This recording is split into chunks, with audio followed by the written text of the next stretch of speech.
Introduction. Looking back to the early days of medical training in the 1980s, the prevailing attitude towards psychological trauma was largely dismissive. The medical community dedicated little thought to the enduring scars left by deeply distressing experiences. And the idea that young people could be severely harmed by such events was almost entirely disregarded. Youth, it was widely assumed, possessed an inherent elasticity. The consensus held that boys and girls were naturally resilient, equipped with a built-in mechanism that allowed them to effortlessly rebound from adversity. Refuting this entrenched dogma was not my original intention when embarking on a career as a child psychiatrist and neuroscientist. Yet, my early laboratory investigations into the nervous systems of young animals revealed a different reality. I witnessed firsthand how even mild stressors encountered during the dawn of life could permanently alter the chemical makeup and physical architecture of a developing brain, inevitably shifting future behavior. It seemed wholly illogical to presume that human development operated under a different set of rules. This suspicion crystallized as I transitioned into clinical practice. Confronted with a waiting room of troubled youth, I quickly realized that the overwhelming majority of my young patients were not simply acting out. They were surviving lives marred by profound neglect, violence, and disorder. They were certainly not rebounding. If they had been adults presenting the same histories of rape, violence, or witnessing murder, the psychiatric community would have readily considered post-traumatic stress disorder as a diagnosis. Instead, the profound terror of their pasts was treated as a coincidental footnote, and their resulting struggles, whether emotional withdrawal or an inability to focus, were frequently met with nothing more than a prescription pad. Post-traumatic stress disorder itself was only formally recognized by the psychiatric establishment in 1980, initially viewed as a rare affliction haunting a small fraction of combat veterans. Gradually, however, the medical field began to acknowledge identical patterns of suffering, invasive memories, shattered sleep, hypervigilance, and a pervasive sense of dread in survivors of sexual assault, natural catastrophes, and horrific accidents. Today, society broadly acknowledges the deep, persistent shadows cast by catastrophic events, from large-scale acts of terror to devastating hurricanes. We now understand, largely through the cumulative scientific efforts of recent decades, that the footprint of trauma is profoundly deeper on the pliable minds of the young than it is on fully formed adults. My professional journey has been entirely devoted to deciphering the mechanics of this damage and pioneering methods to heal it. This work has led me to the bedside of youths who have survived the darkest corners of human experience. I have sat with children pulled from the smoldering wreckage of a religious cult in Texas, and I have worked with neglected orphans from Eastern Europe and the shell-shocked survivors of genocide. I have navigated the tragic aftermath of coerced testimonies in misguided ritual abuse trials and sought to comfort children who watched their own parents be murdered or who spent their formative years locked away in closets. While the extremities of these specific tragedies are thankfully rare, a childhood entirely free from traumatic stress is an illusion. A conservative assessment suggests that nearly half of all young people in America will endure at least one severely traumatizing event before reaching adulthood. This encompasses the tragic loss of a parent, chronic physical or sexual violation, exposure to domestic violence, or life-altering accidents. Millions of reports detailing child maltreatment flood government agencies annually, representing merely a fraction of the actual suffering hidden behind closed doors. Countless children cycle through the foster care system, and millions more are displaced by natural disasters. Even if not every individual is permanently shattered by these events, millions of young people carry the heavy burden of diagnosable, trauma-induced psychiatric conditions at any given moment, with millions more suffering quietly in the margins. The long-term physiological echoes of these early wounds are now undeniable, inextricably linked to elevated risks of heart disease, obesity, and other severe health crises later in life. The responses of the adults surrounding a child in the wake of such horrors inevitably dictate the trajectory of their healing. Driven by the need to translate our evolving scientific understanding into practical solutions, I established an interdisciplinary organization dedicated to elevating the standard of care for vulnerable families. Our mission remains rooted in disseminating the best clinical practices to those on the front lines. We educate a broad spectrum of society, from law enforcement and judicial figures to educators, social workers, and policy makers, equipping them with the insights necessary to mitigate the devastating aftermath of trauma and foster genuine recovery. The narratives gathered here represent the individuals who offered me the most profound insights into the traumatized, developing mind. They illuminate exactly what is required from the adults in their lives, be it parents, medical professionals, or the broader community, to reconstruct a shattered foundation. Through these pages, the indelible marks of extreme distress become visible, showcasing how trauma distorts physical maturation, fractures personalities, and stunts emotional depth.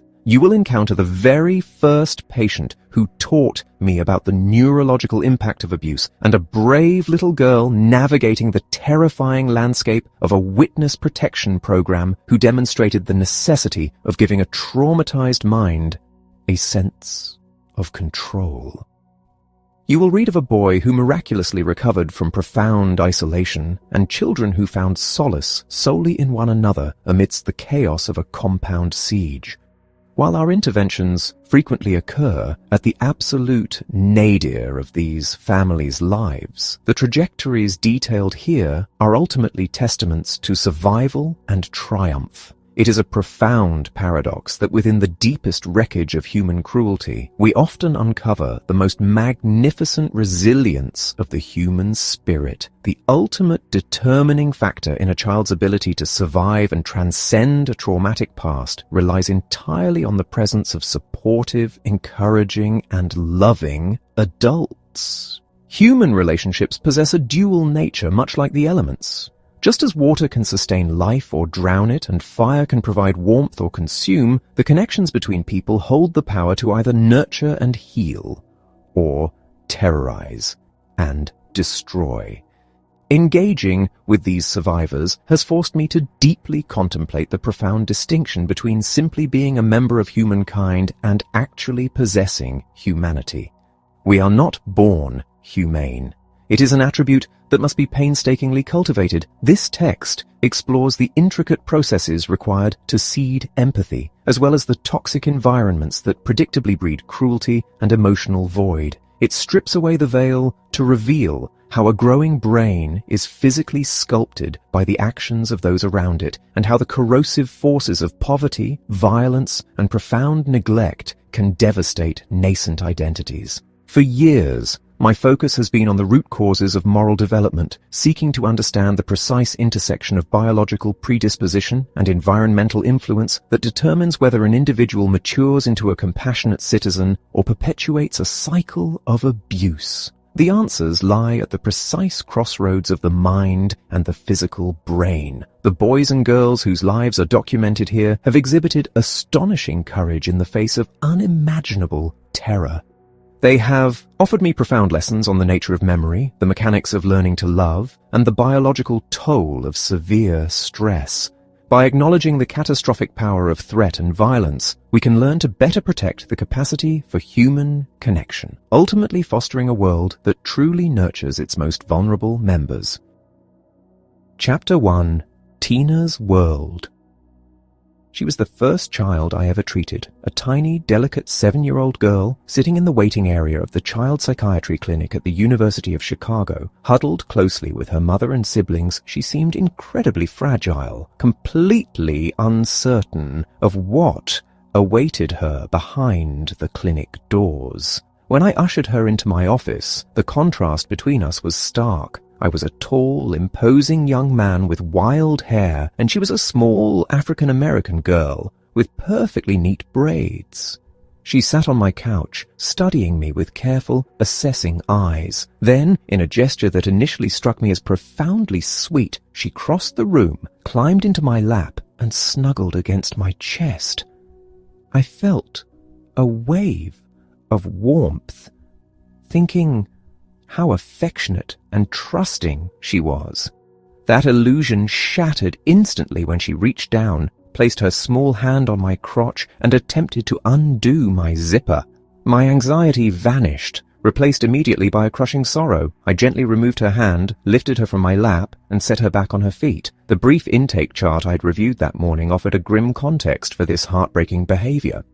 Tina lived with her single mother, Sarah, and 2 younger siblings. Her school had demanded a psychiatric evaluation because she was acting out aggressively, exposing herself and urging her classmates to engage in sexual acts. She was entirely inattentive and defiant. The root of this devastation was a 2-year period of horrific abuse. While her mother worked a grueling minimum wage job to keep the family afloat, a neighbor had occasionally watched the children. Unbeknownst to Sarah, the neighbor would often leave Tina and her younger brother in the care of her teenage son. This sick 16-year-old had repeatedly bound, raped, and tortured the children, threatening them with death if they ever spoke a word. When the abuse was finally discovered, the perpetrator was sent to therapy rather than prison, leaving Tina's destitute family to grapple with the profound psychological wreckage. Standing in my office, Tina looked bewildered and anxious after I removed her from my lap. She searched my face for a cue, trying to understand if I was angry or displeased. Her reaction was purely logical within the framework of her lived experience. She had never known a protective father, a kind uncle, or a loving grandfather. The only adult males she'd encountered were her abuser and her mother's transient boyfriends. In her mind, the only reason a man would want to be alone with her was for sex. I felt entirely unequipped to dismantle a worldview so deeply ingrained by trauma. Despite years of rigorous medical and psychiatric training and my ongoing laboratory research into the neurobiology of stress, I had no idea how to reach her. I simply brought out a coloring book and some crayons. We spent the next 40 minutes sitting on the floor side by side, deciding on the color of a dress in a picture, slowly navigating the terrifying prospect of simply sharing space with a stranger. In medical training, supervision usually involves an experienced doctor standing over your shoulder, offering immediate correction and guidance. In psychiatry, however, you are largely left alone in the room with the patient, forced to interpret the interaction later with a supervisor. My first supervisor was a stern, traditional psychoanalyst who spoke in dense, theoretical jargon that felt utterly disconnected from the raw human suffering I was witnessing. When I presented Tina's case, detailing her horrific history and her chaotic school behavior, he mechanically suggested that she met the criteria for attention deficit disorder and oppositional defiant disorder. The solution, he implied, was to read up on medication. I nodded politely, but internally I was deeply disturbed. Labeling a traumatized child as merely defiant or inattentive seemed not only scientifically ignorant, but morally wrong. The diagnostic manual felt like a shallow catalogue of symptoms that entirely ignored the complex machinery of the human brain and the devastating impact of her environment. Thankfully, I had a second supervisor, a towering figure in the field who balanced his analytic training with profound, practical wisdom. When I described Tina to him, he didn't focus on the list of behavioral complaints. Instead, he asked me if I had enjoyed coloring with her, and then instructed me to find out about her actual life, where she slept, what her apartment looked like, what she did after school. Over the following weeks, through simple games of operation and quiet conversations, I learned about the reality of her existence. Sarah was a devoted mother, but she was stretched to the breaking point by poverty. With no affordable childcare, Tina and her brother spent hours alone after school in a small apartment, adrift in a neighborhood where violence was a daily reality. As winter set in, Tina began arriving late for her sessions, which cut our already brief therapeutic hour down to a matter of minutes. My psychoanalytic supervisor confidently declared this to be a classic case of resistance, absurdly suggesting that Tina's mother harbored a subconscious desire to keep her child damaged and was deliberately sabotaging the therapy. The sheer cruelty of this theoretical abstraction became agonizingly clear to me one freezing evening Leaving the hospital, I spotted Tina, her siblings, and her mother huddled beneath the heat lamp of a bus stop in the blinding snow. Sarah was clutching the baby, while Tina and her brother sat with their legs swinging, facing a grueling multi-bus commute that would take hours. The rules of psychiatric boundaries dictate strict emotional distance, forbidding doctors from crossing the line into their patients' personal lives. But as I watched them shivering in the dark, the clinical detachment felt profoundly inhumane. The following week, I waited in my car until I saw them again. Breaking every professional boundary I had been taught, I offered them a ride. I drove them to a corner market, held the sleeping infant while Sarah shopped, and then carried their heavy groceries up 3 flights of stairs to a cramped single-room apartment. The space was clean but impoverished, dominated by a mattress on the floor and a loaf of cheap bread on a mismatched table. Driving back through the desolate neighborhoods of Chicago, I felt a heavy burden of guilt over my own privileged life, but also a sudden, piercing clarity. The environment Tina was surviving in was intrinsically linked to the architecture of her mind.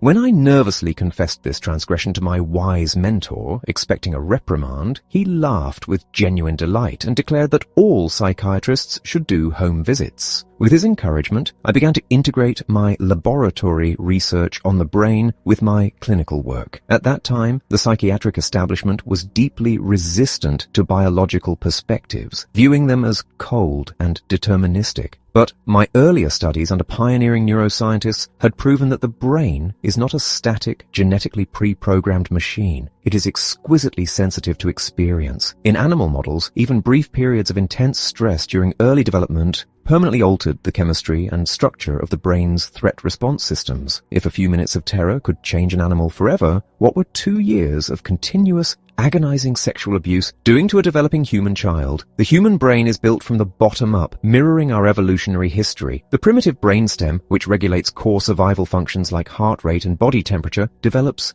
first.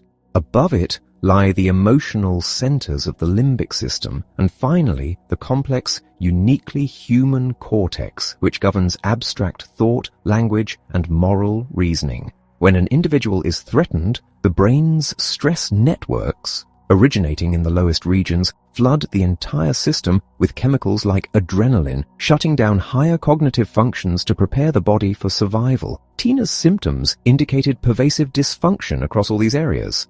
Her motor delays, her inattention, and her explosive social behaviors were not isolated disorders. They were the cascading results of a stress response system that had been fundamentally reorganized by trauma.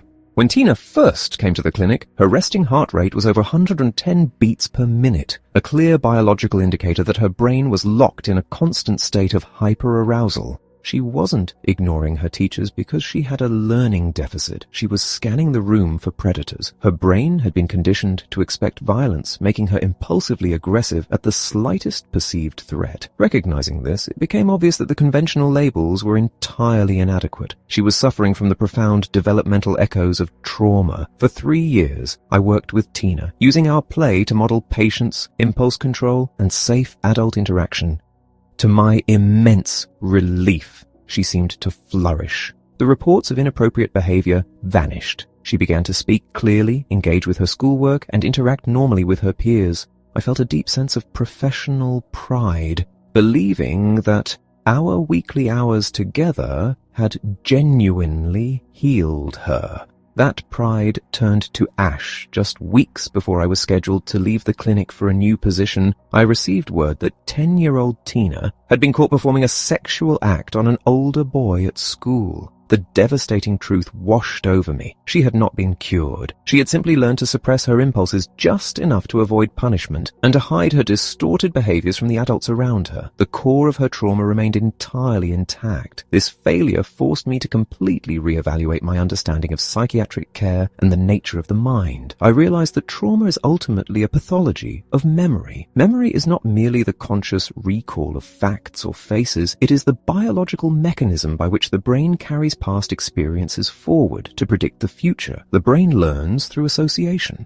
If a child repeatedly experiences human contact as synonymous with terror and sexual exploitation, those neural networks physically wire themselves together. This forms an unconscious template that dictates how they will interact with the world. Because the brain operates on a principle of use-dependent development, the neural pathways that are repeatedly activated become robust, while those that are neglected wither. Tina's early environment provided relentless, patterned repetitions of sexual threat. Her brain adapted beautifully to a horrific world, creating a worldview where men were predators and sex was the currency of survival. I had naively believed that an hour of gentle play once a week could somehow rewrite thousands of hours of violent, trauma-induced neural wiring. It was a humbling and necessary realization. To truly help shattered children, we must understand exactly how the developing brain physically sculpts itself around fear, and we must find far more profound and pervasive ways to weave safety, love, and predictable care back into the fabric of their lives.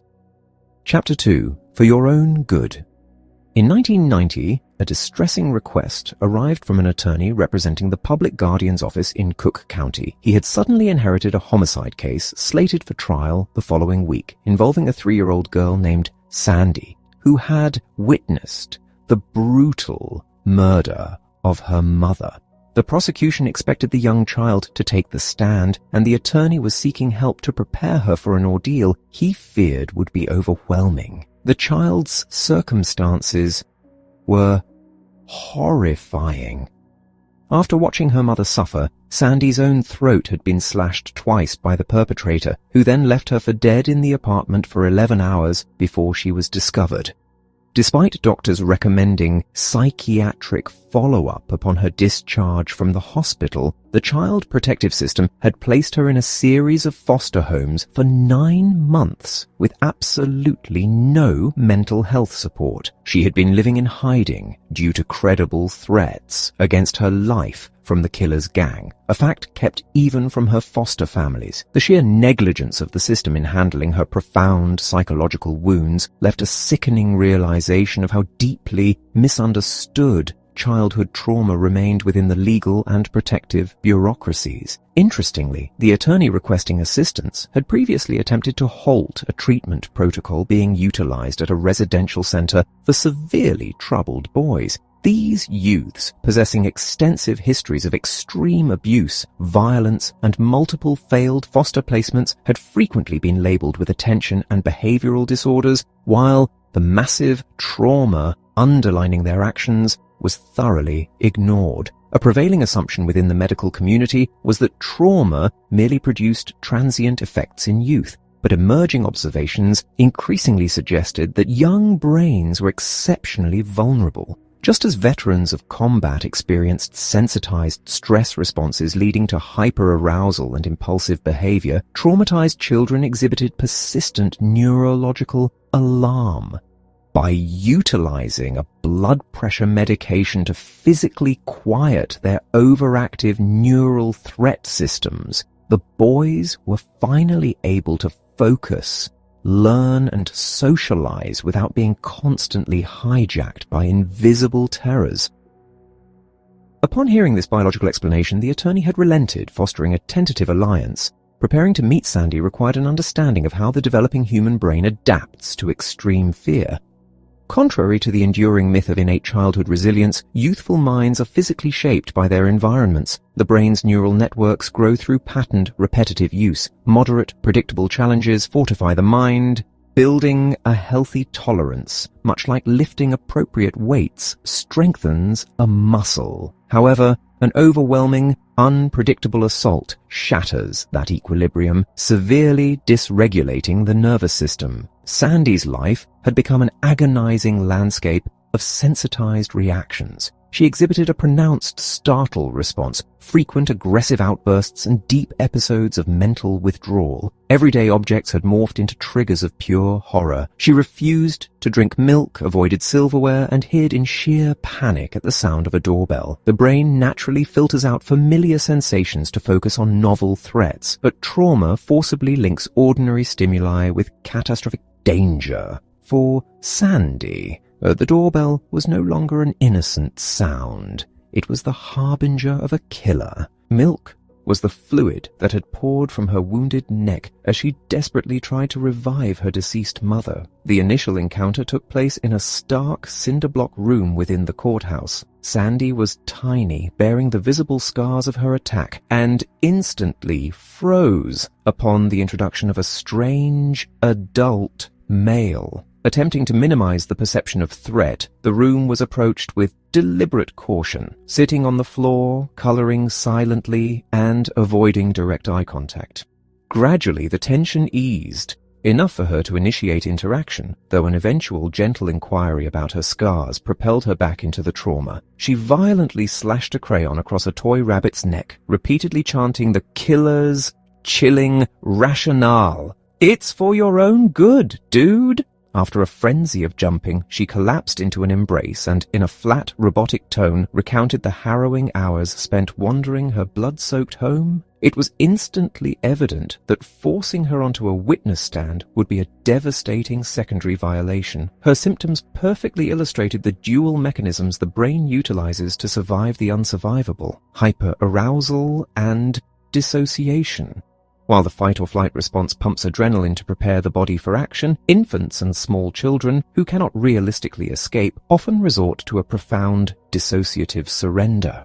The mind effectively detaches from the body, slowing the heart to prevent blood loss while flooding the system with natural, pain-killing opioids. This numbness shields the psyche during the event, but when these survival mechanisms remain chronically active, the child is left stranded in a perpetual state of either explosive vigilance or vacant detachment. Tragically, in educational settings, these trauma echoes are routinely misdiagnosed as attention deficits or behavioral defiance, rather than recognized as the lingering shadows of past terror. Therapy for Sandy commenced in the quiet spaces of a church, prioritizing her absolute need for control. During sessions, she meticulously orchestrated physical reenactments, commanding the adult to lie motionless on the floor while she fed him and covered him with a blanket. A core aspect of trauma is the total deprivation of power. Recovery necessitates a structured return of agency. Psychological research on learned helplessness demonstrates that organisms subjected to uncontrollable stress suffer immense physical and mental deterioration, whereas those who can exert even slight control over the stressor maintain their resilience. By dictating the pace and intensity of these reenactments, Sandy was unconsciously titrating her exposure to the traumatic memories, slowly transforming the overwhelming terror into a predictable, manageable narrative. Through patient, silent repetitions of these therapeutic rituals, the grip of the horror slowly began to loosen. The reenactments evolved from anxious recitings into quiet moments of rocking and humming. Eventually, she transitioned to sitting in a lap and reading stories, finding a fragile solace. Aided by medication to calm her elevated heart rate and bolstered by the dedication of a loving foster family who successfully fought to adopt her, Sandy steadily reclaimed her childhood. The deep scars remained, but her resilience stood as a testament to the profound restorative power of safety, predictability, and unwavering human connection. Chapter 3: Stairway to Heaven.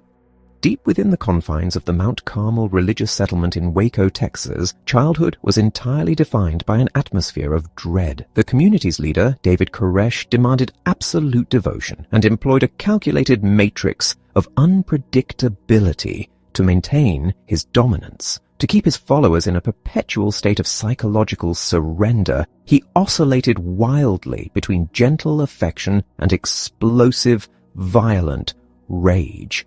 No one was immune to his wrath, not even infants, whose wills he believed needed to be fractured through severe physical punishment to keep them aligned with his spiritual vision. He engineered a society where every emotional connection converged solely upon him, deliberately isolating husbands from wives and parents from their offspring. In this distorted reality, he positioned himself as the ultimate conduit to the divine, ruling through the constant threat of public humiliation, physical beatings with a wooden paddle, and intentional starvation. For the young girls in the community, an even darker fate loomed as prepubescent children were systematically groomed to become his sexual partners.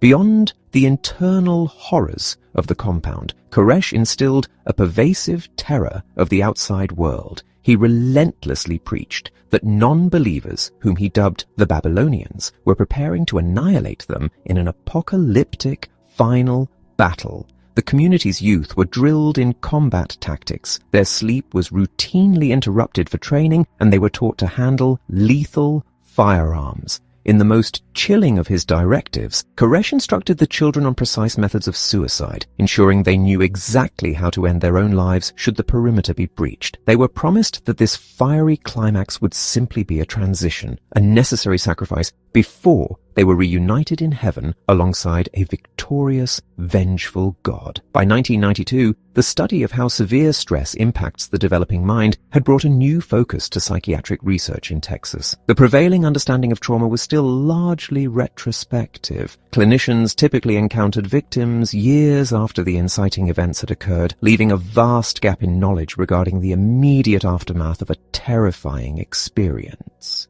To bridge this divide, a rapid response team had been assembled in Houston, designed to intercept and evaluate children in the direct wake of acute tragedies like natural disasters or violent crimes. The tragic unfolding of events in Waco would soon present an unparalleled, devastating opportunity to observe traumatized youth in real time. When federal agents finally descended upon the compound in late February of 1993 to execute warrants for weapons violations, the resulting confrontation erupted into a deadly firefight. 4 agents and several community members perished, plunging the site into a tense, prolonged siege. Over the next 3 days, negotiators managed to secure the release of 21 children. Initially, the assumption was that the state's child welfare systems would smoothly absorb and care for the evacuees. However, it quickly became apparent that governmental agencies were completely unequipped to handle a sudden influx of highly traumatized youth in the midst of a massive, multi-agency federal standoff. The environment awaiting the liberated children was a bureaucratic nightmare. They were transported from the compound in armored vehicles, instantly separated from everything familiar and subjected to grueling interrogations by armed law enforcement officers desperate for tactical intelligence. Recognizing the immense psychological danger of this chaotic environment, a concerted effort was made to halt the planned dispersal of the children into separate foster homes. Preserving their peer group was a vital therapeutic necessity, as tearing them away from the only companions who shared their reality would only compound their devastation. They were instead housed together in a cottage on a local campus, though the setting remained fraught with the erratic comings and goings of investigators and state workers. Arriving at the cottage to assist in coordinating the psychiatric response, the immediate challenge was bypassing the skepticism of the armed guards stationed at the door.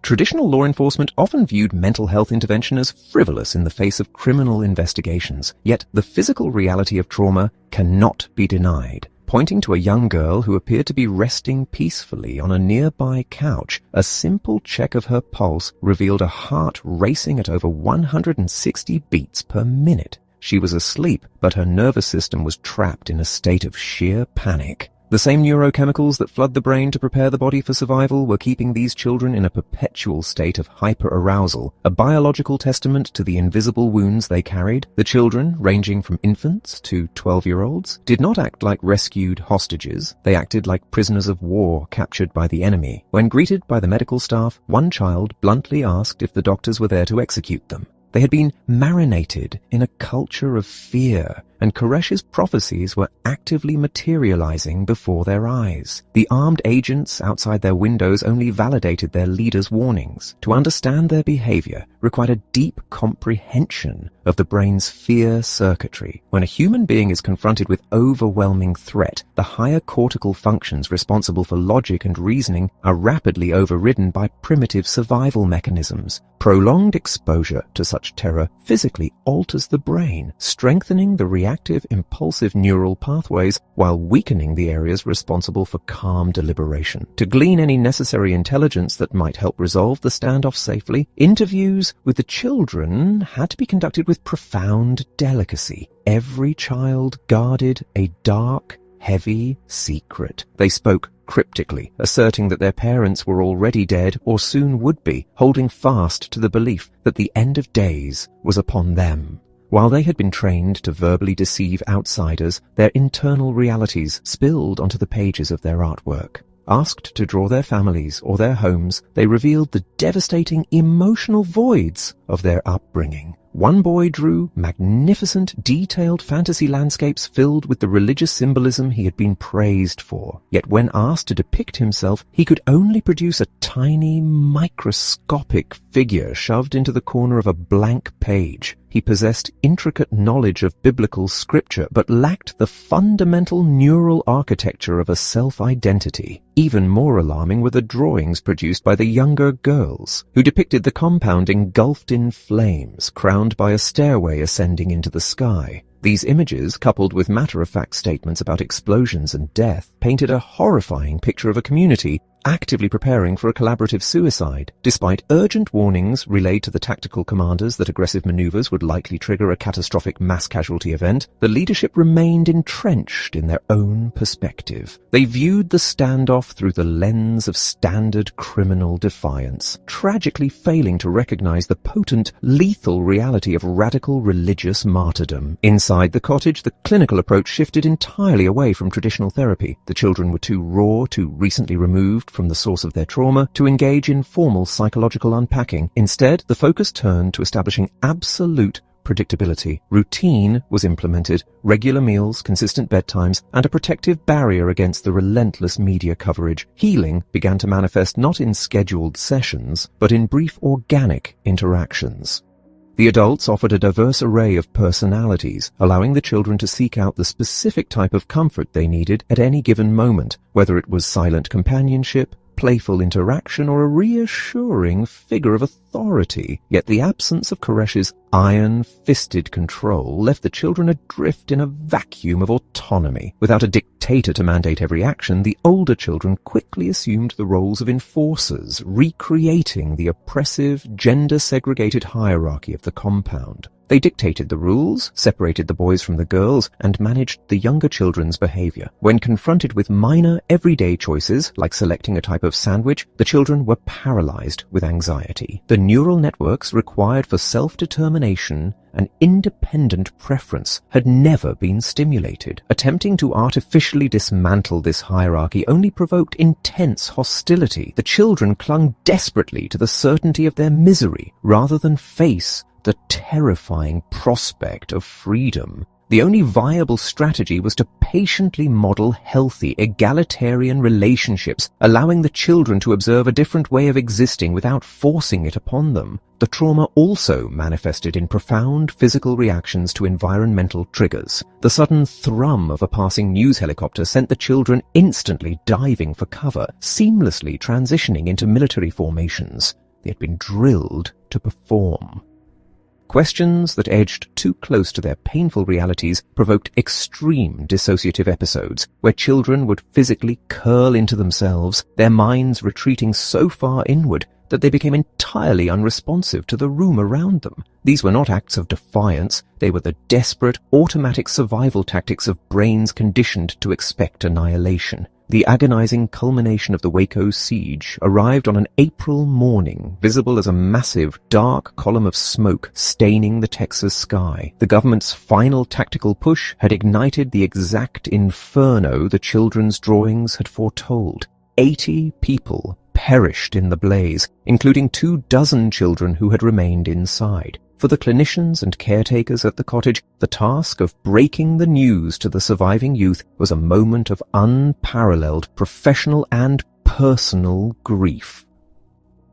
The children's reactions varied from staunch denial to grim validation. The tragedy had irrevocably confirmed the apocalyptic narrative they had been fed since birth.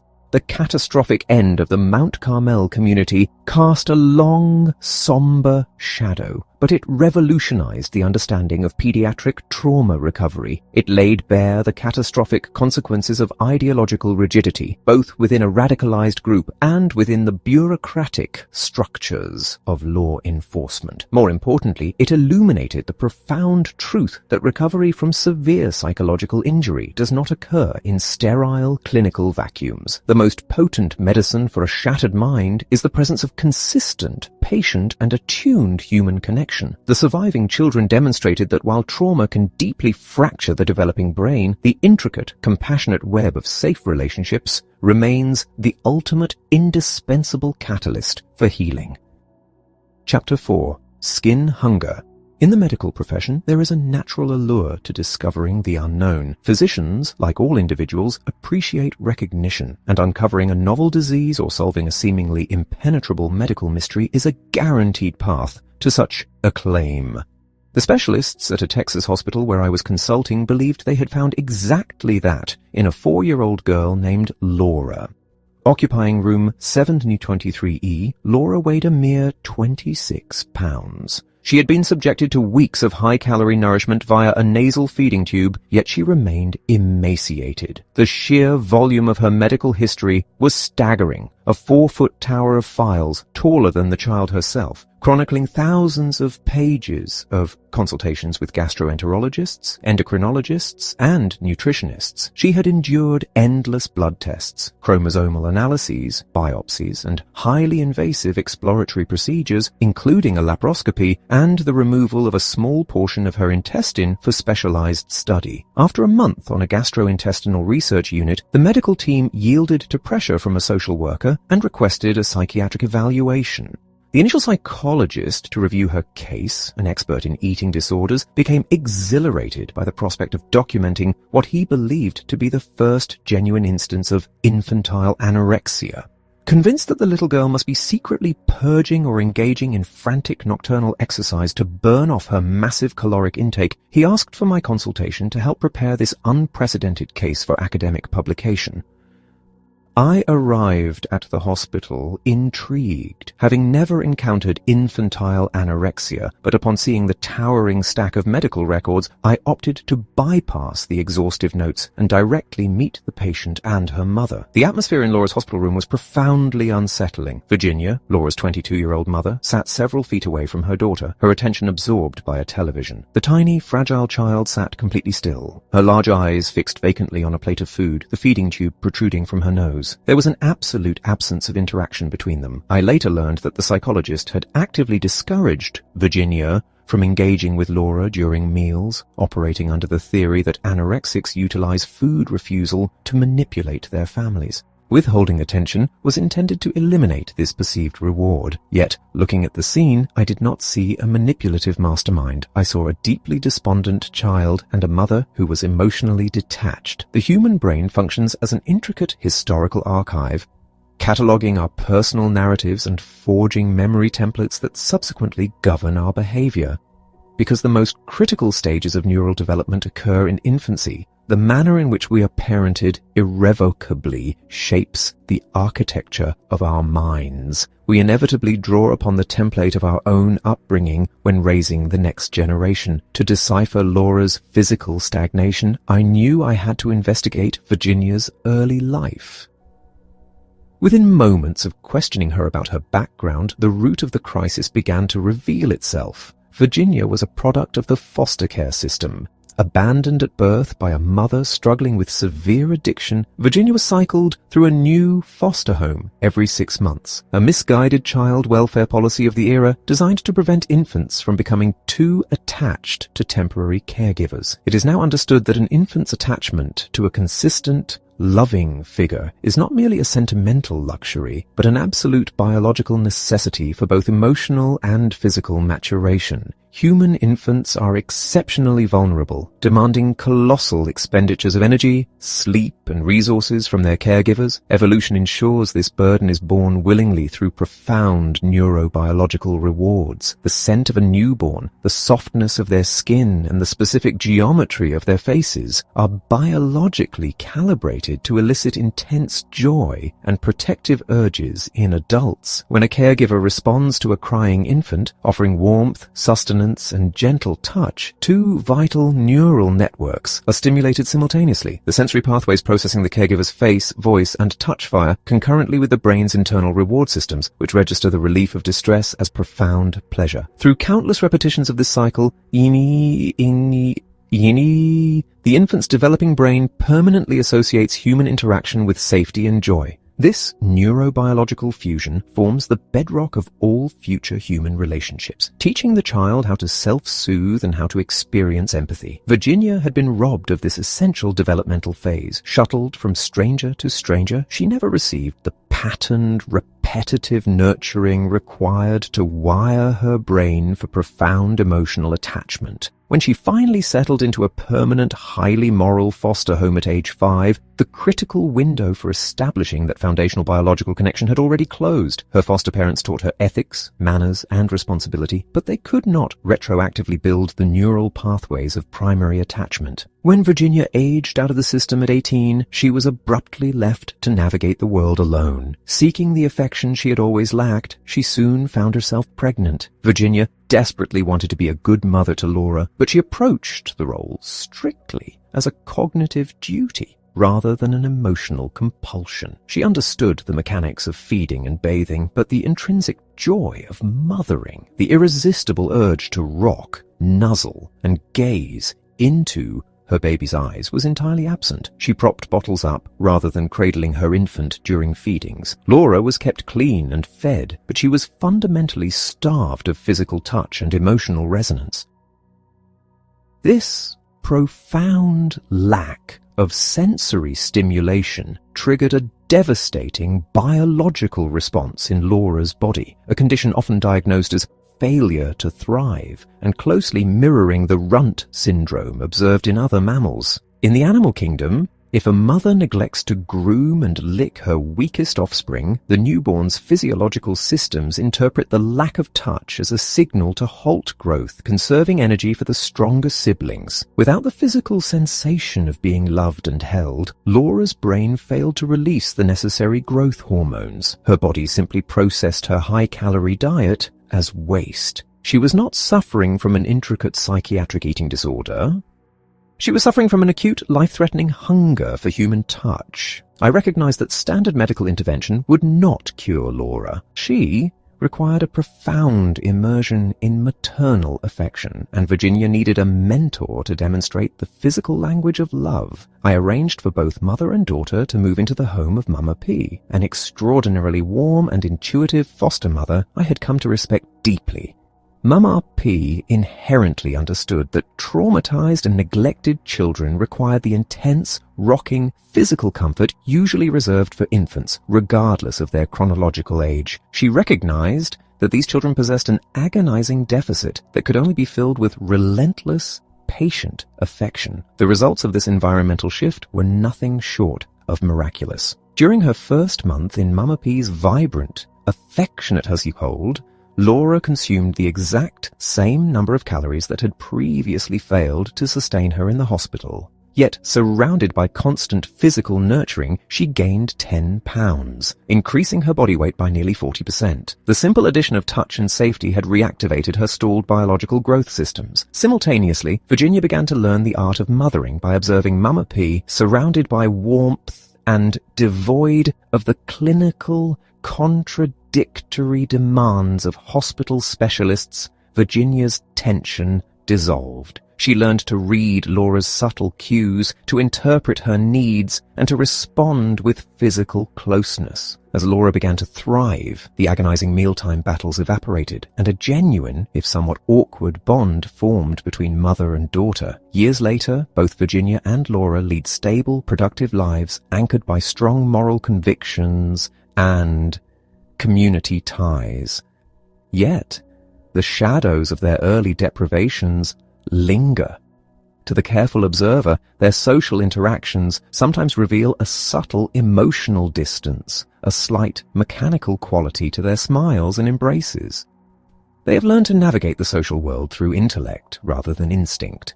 The architecture of the developing mind is unforgiving. While they have achieved remarkable resilience, the profound absence of early nurturing means that both mother and daughter will always speak the language of human connection with a subtle, enduring accent. Chapter 5. The Coldest Heart.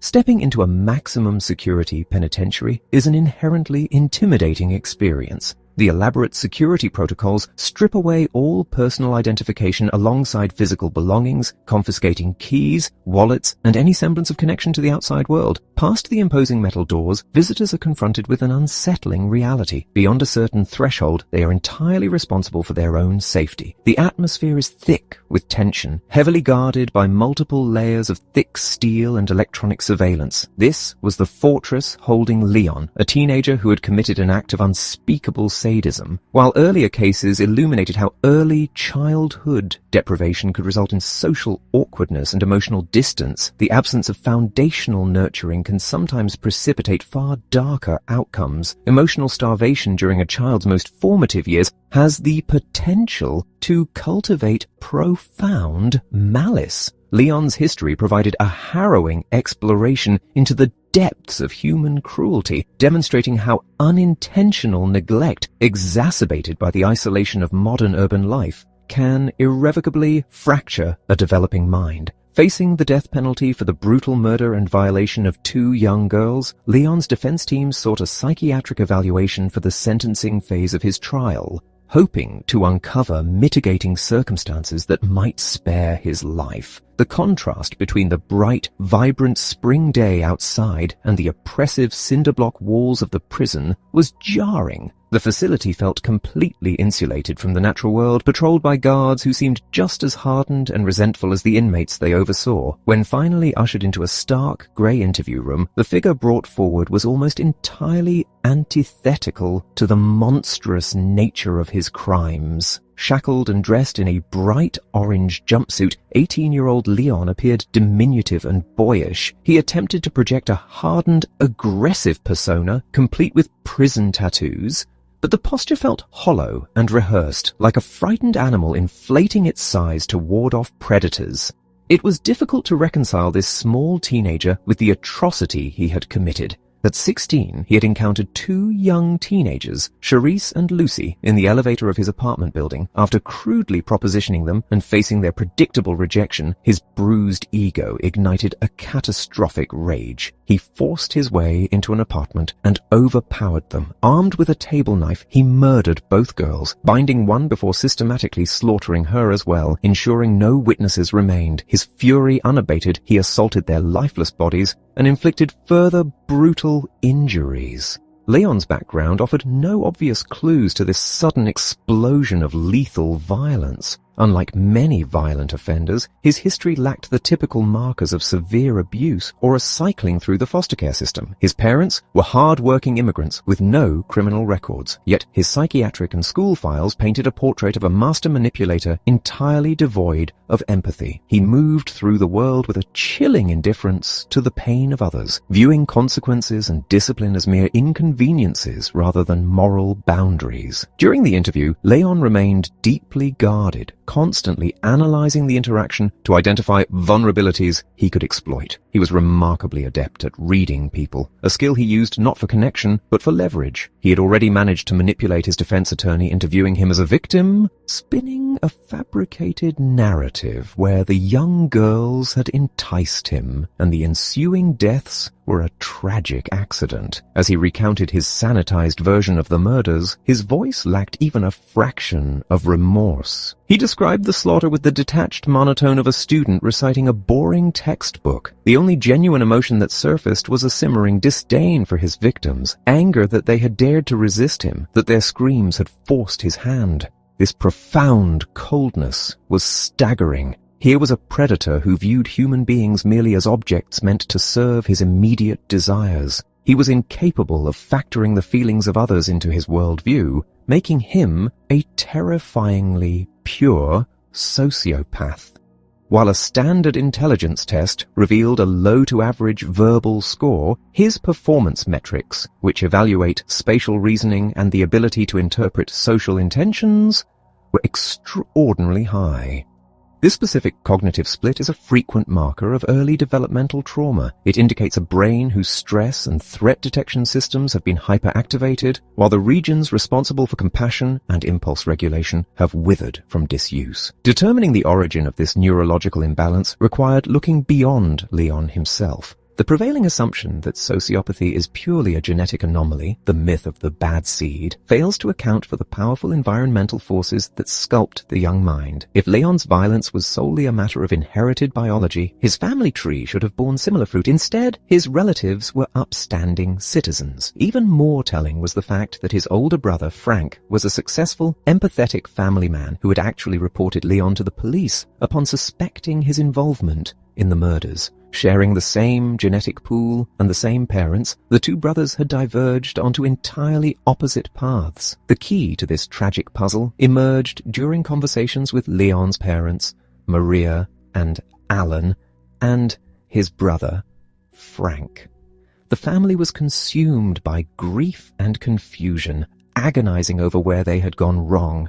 As they recounted their history, a heartbreaking sequence of events came to light. Alan and Maria had grown up in a deeply interconnected rural community, rich in the support of extended family. When Frank was born, Maria was surrounded by grandmothers and aunts who guided her through the anxieties of new motherhood, providing a dense web of affection and security for the infant.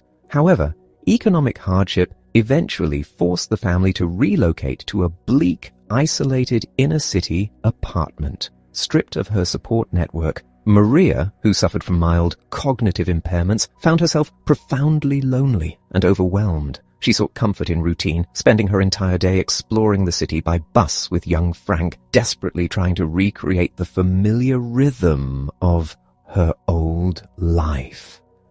When Leon was born, the demands of a new baby shattered this fragile equilibrium.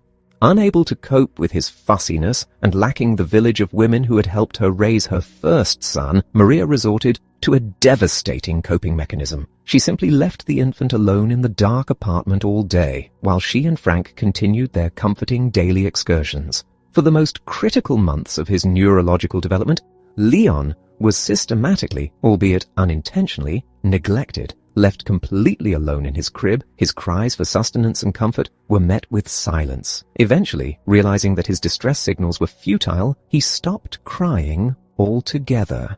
Deprived of the patterned, repetitive physical nurturing required to build the brain's emotional circuitry, Leon never learned to associate human presence with safety or pleasure. His brain, adapting to a world of profound isolation, wired itself for solitary survival. This catastrophic emotional starvation meant that Leon grew up fundamentally incapable of understanding or valuing human connection, while Frank responded to parental discipline with a desire to improve and please. Leon remained entirely indifferent.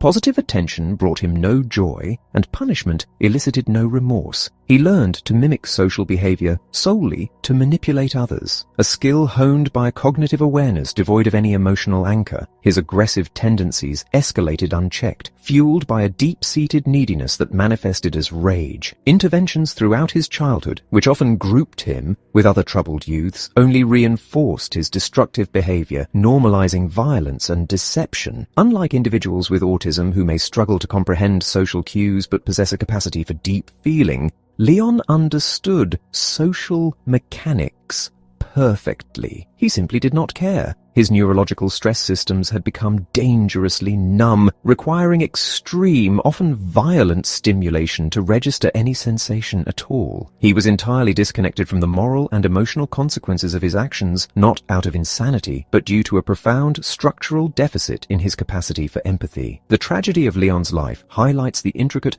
butterfly effect of human development. Minute, seemingly isolated events early in life can cascade into profound consequences. A mother's isolation and lack of support triggered a survival strategy that starved an infant's brain of necessary emotional sustenance, ultimately forging a predator. Later, an encounter with the mother of one of Leon's victims crystallized this agonizing truth. Desperate for an explanation, the grieving woman pleaded to know why her daughter had been targeted. The only honest answer was the most heartbreaking one. Leon's heart was entirely cold. He was fundamentally broken inside, incapable of experiencing the love that made the mother's grief so profound.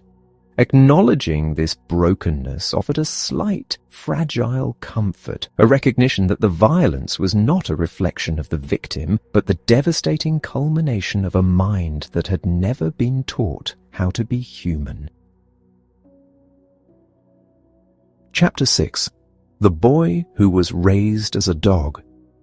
What mysterious internal mechanism allows a person to make the right choice even when they have been utterly deprived of healthy developmental opportunities? What specific spark prompted a mother like Virginia to desperately seek medical help for her infant rather than simply discarding her? How could the profound, intuitive wisdom of Mama P be distilled into a clinical prescription for other starving children? Could a targeted intervention have prevented a boy like Leon from evolving into a lethal predator? Is there anything that could be said to comfort the grieving mothers of his victims, or to explain his horrific actions to his own devastated family? Just as the psychiatric community slowly began to grasp how the sequential, bottom-up development of a child's brain is devastated by trauma and neglect, it simultaneously dawned upon us that this very understanding held the key to revolutionary treatments. These insights gave birth to the neurosequential approach to therapeutic services, a methodology designed to meet the shattered mind exactly where its development had stalled. One of the very first patients to receive this targeted approach was a child who had endured a level of deprivation that was, in some ways, far worse than anything Leon had experienced. In 1995, the staff at a bustling pediatric intensive care unit requested a psychiatric consultation for a 6-year-old boy named Justin. The nurses, exhausted and frustrated, hoped that a psychiatric intervention could somehow stop the boy from hurling his own feces and food at anyone who approached him. The intensive care unit was a landscape of relentless chaos, a ceaseless din of medical alarms, ringing phones, and urgent conversations bathed in harsh, perpetual fluorescent light. Walking unnoticed through the crowded ward, the source of the disturbance quickly became apparent. A piercing, unearthly shriek drew attention to a bony, emaciated child wearing only a loose diaper, confined within a hospital crib that had been modified with iron bars and a plywood roof.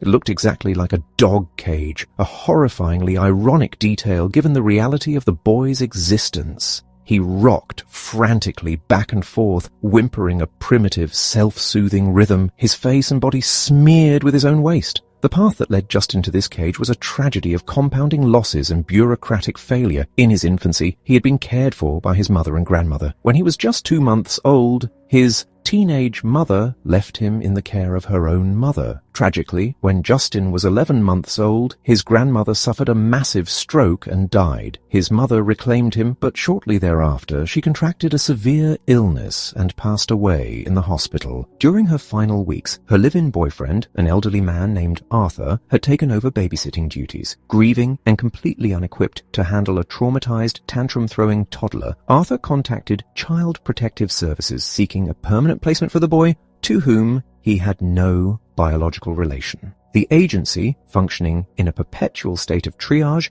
determined the boy was in no immediate physical danger and asked Arthur to hold on to him while they searched for a home.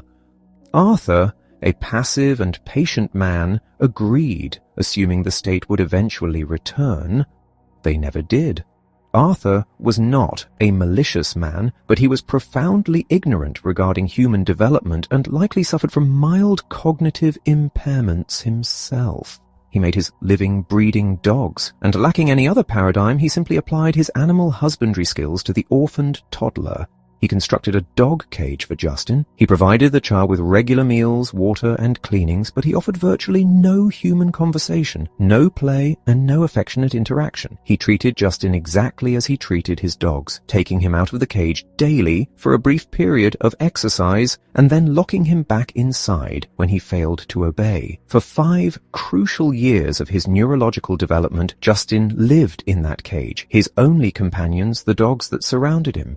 He learned to behave like an animal because he was treated entirely like one. If it were possible to instantly review a child's complete history of comforts and terrors, their resulting behaviors would immediately make sense. Human brain is a living, historical document, its physical architecture sculpted by early experiences. When Justin was 2 years old, he had been taken to a clinic where doctors, noting his profound delays in speech and motor skills, diagnosed him with static encephalopathy, a label implying permanent, unyielding brain damage. But reviewing his history and observing his feral behavior in the hospital, a different hypothesis emerged. Perhaps he lacked speech, simply because no one had ever spoken to him. A normal toddler absorbs millions of words. Justin had heard almost none. Perhaps he could not walk because no human hand had ever reached down to guide his first steps. His deficits might not represent an innate biological failure, but rather an absolute void of developmental opportunity. Approaching Justin required a radical departure from standard medical protocol.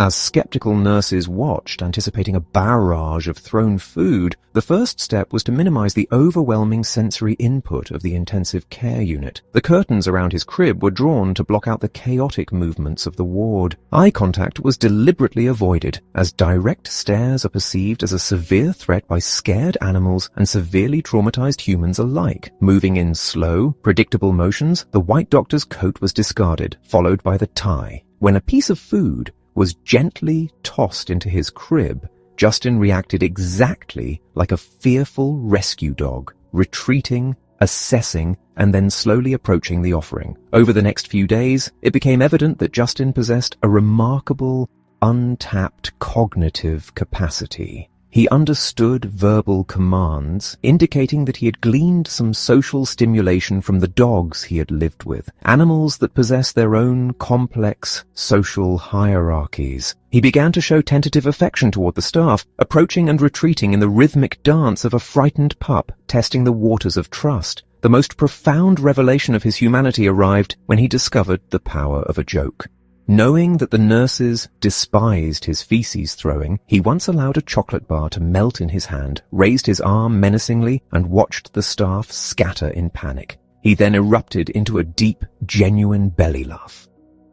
This primitive expression of humor proved that he possessed a theory of mind. He understood how his actions impacted others. Therapeutic interventions were immediately initiated, despite initial skepticism from colleagues who believed physical and occupational therapy would be wasted on a profoundly brain-damaged child. The results were staggering. Within a single week, Justin was sitting in a chair and standing with support. In 3 weeks, he was walking. Occupational therapists taught him to use a spoon and dress himself, though he had to be gently discouraged from his canine habit of aggressively sniffing the food and people he encountered. Speech therapists flooded his starved auditory networks with language. His brain, deprived of crucial stimulation during its sensitive periods, absorbed these new experiences like a parched sponge. After just 2 weeks in the hospital, he was discharged to a specialized foster family. Justin's miraculous recovery was the most rapid and dramatic reversal of severe neglect ever witnessed by the clinical team.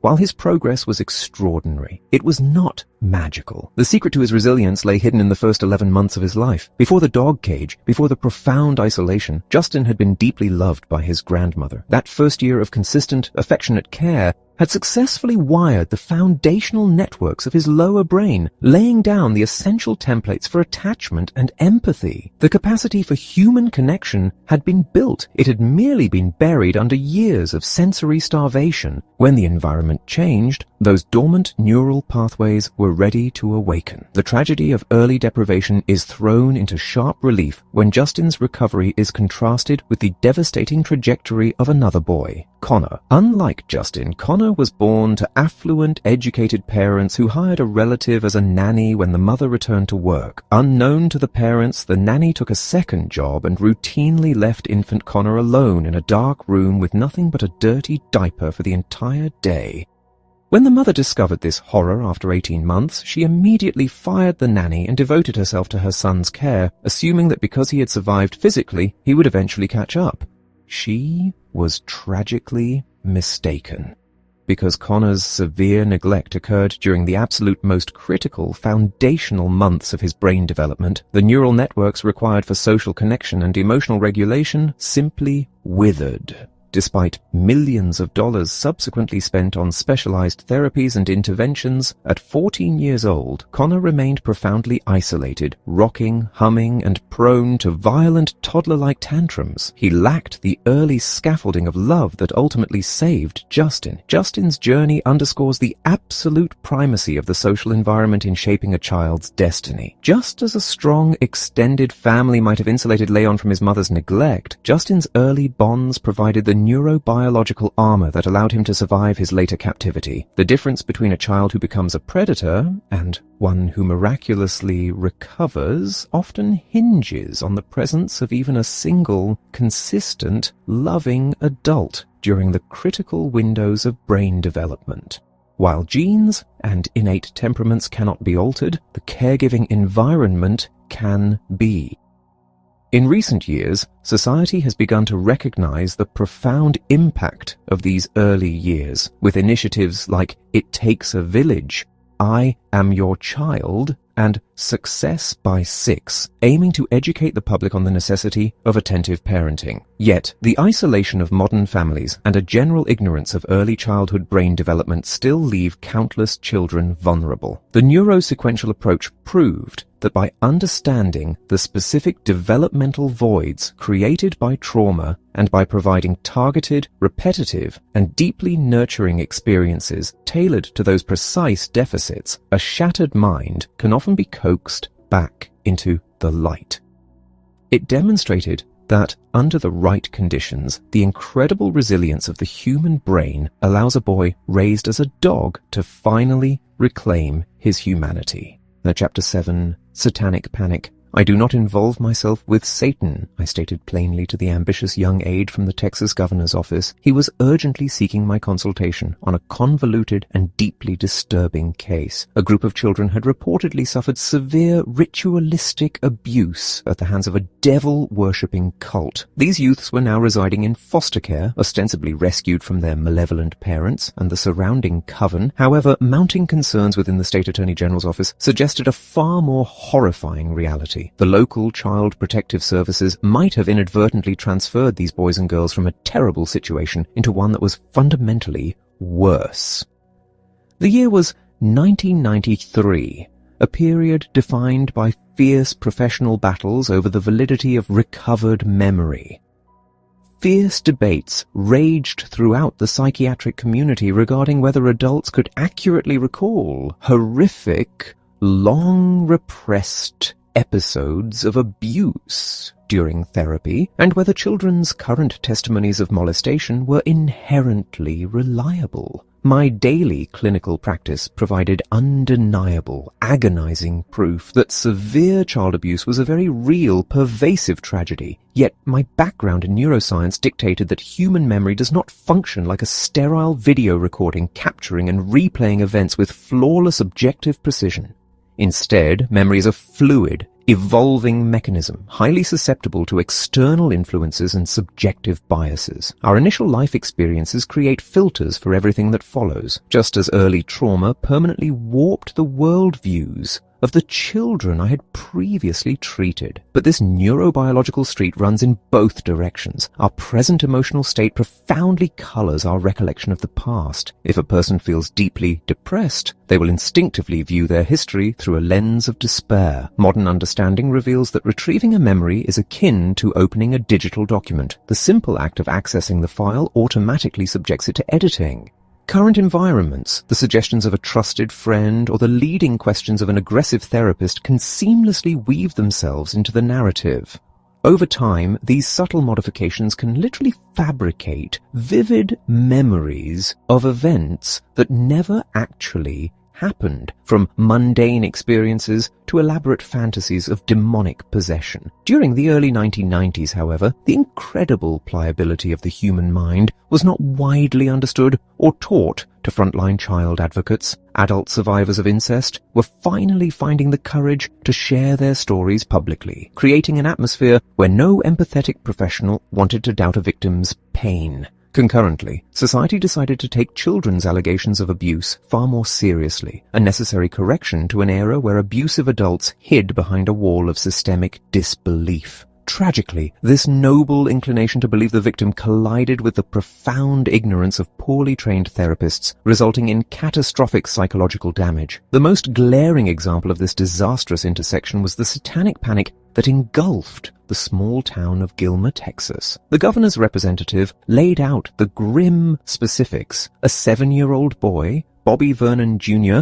lay in a hospital bed, trapped in an irreversible coma. He had been violently shoved down a staircase by his newly adoptive father. Following the boy's hospitalization, authorities quickly removed the remaining foster and adoptive children from the household. In the immediate aftermath, both the adoptive father and his wife ended their own lives. The man by a gunshot wound to the head, the woman via a fatal drug overdose the following day. The medical assessment of young Bobby revealed a shattered skull and catastrophic brain trauma. According to the traumatized siblings who had witnessed the event, the little boy had stubbornly refused to continue running up and down the stairs, a grueling physical punishment mandated by his new parents. In a fit of rage, one or both of the adults had repeatedly battered the child's head against the hardwood floor until his skull was fundamentally destroyed. The darkest twist in this tragedy emerged when paramedics initially arrived on the scene. As they urged the adoptive parents, James and Marie Lapp, to contact Child Protective Services, the couple casually revealed that they were, in fact, employed by that very agency. Their residence was officially classified as a therapeutic foster home. The Lappes insisted that the children in their care were survivors of satanic ritual abuse perpetrated by their biological parents,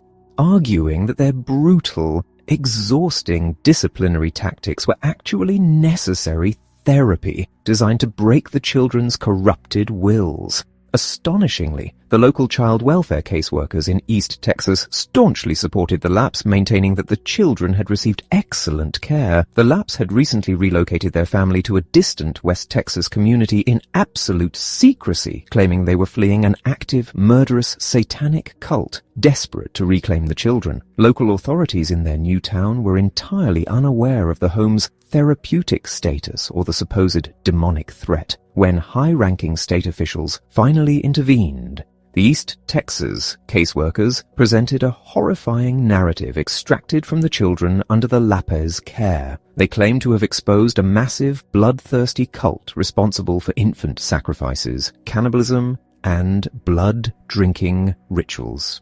Based on these allegations, 8 individuals were currently incarcerated, awaiting trial. The charges encompassed not only the systemic abuse of these children, but also the gang rape and ritualistic murder of Kelly Wilson, a 17-year-old high school cheerleader who had recently vanished. Among those sitting in a jail cell was the highly decorated police officer who had initially led the investigation into the cheerleader's disappearance. 2 self-proclaimed experts on Satanism and a zealous special prosecutor were aggressively pursuing further indictments. However, as the State Welfare Office scrutinized the investigation, profound doubts arose regarding the integrity of the evidence. An urgent request for intervention was sent to the State Attorney General. The atmosphere in Gilmer had become so toxic that the caseworker's direct supervisor lived in terror of being arrested simply for questioning the cult narrative. Her fears were entirely justified. The jailed police officer had only become a suspect after he dared to voice skepticism about the cult theory. Prior to his arrest, he possessed an unblemished record of exemplary service. Now the special prosecutor was targeting other local law enforcement officials, sheriff's deputies, and even an FBI agent. 16 children had already been forcibly removed from their families, and the community was paralyzed by fear. The critical question loomed. Had a town's collective hysteria, fueled by catastrophic investigative malpractice, ripped innocent children from their parents?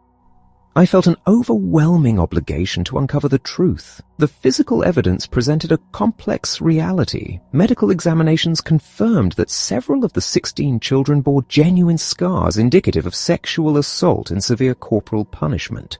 The original caseworkers had not acted entirely without cause. The fatal error, however, lay in where these traumatized youths had been subsequently placed. The state had funneled them into fundamentalist therapeutic homes where 2 disparate cultural phenomena violently collided.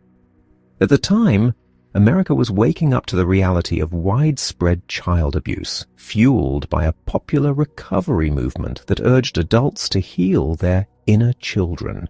Media outlets were saturated with sensational stories of trauma, leading some self-proclaimed experts to assert that nearly all families were fundamentally toxic. Misguided therapists convinced patients that every emotional struggle was rooted in forgotten childhood violations, guiding them to uncover grotesque memories that completely lacked factual basis. Concurrently, a surge in fundamentalist ideology sought to explain this newly discovered epidemic of abuse as the literal work of the devil.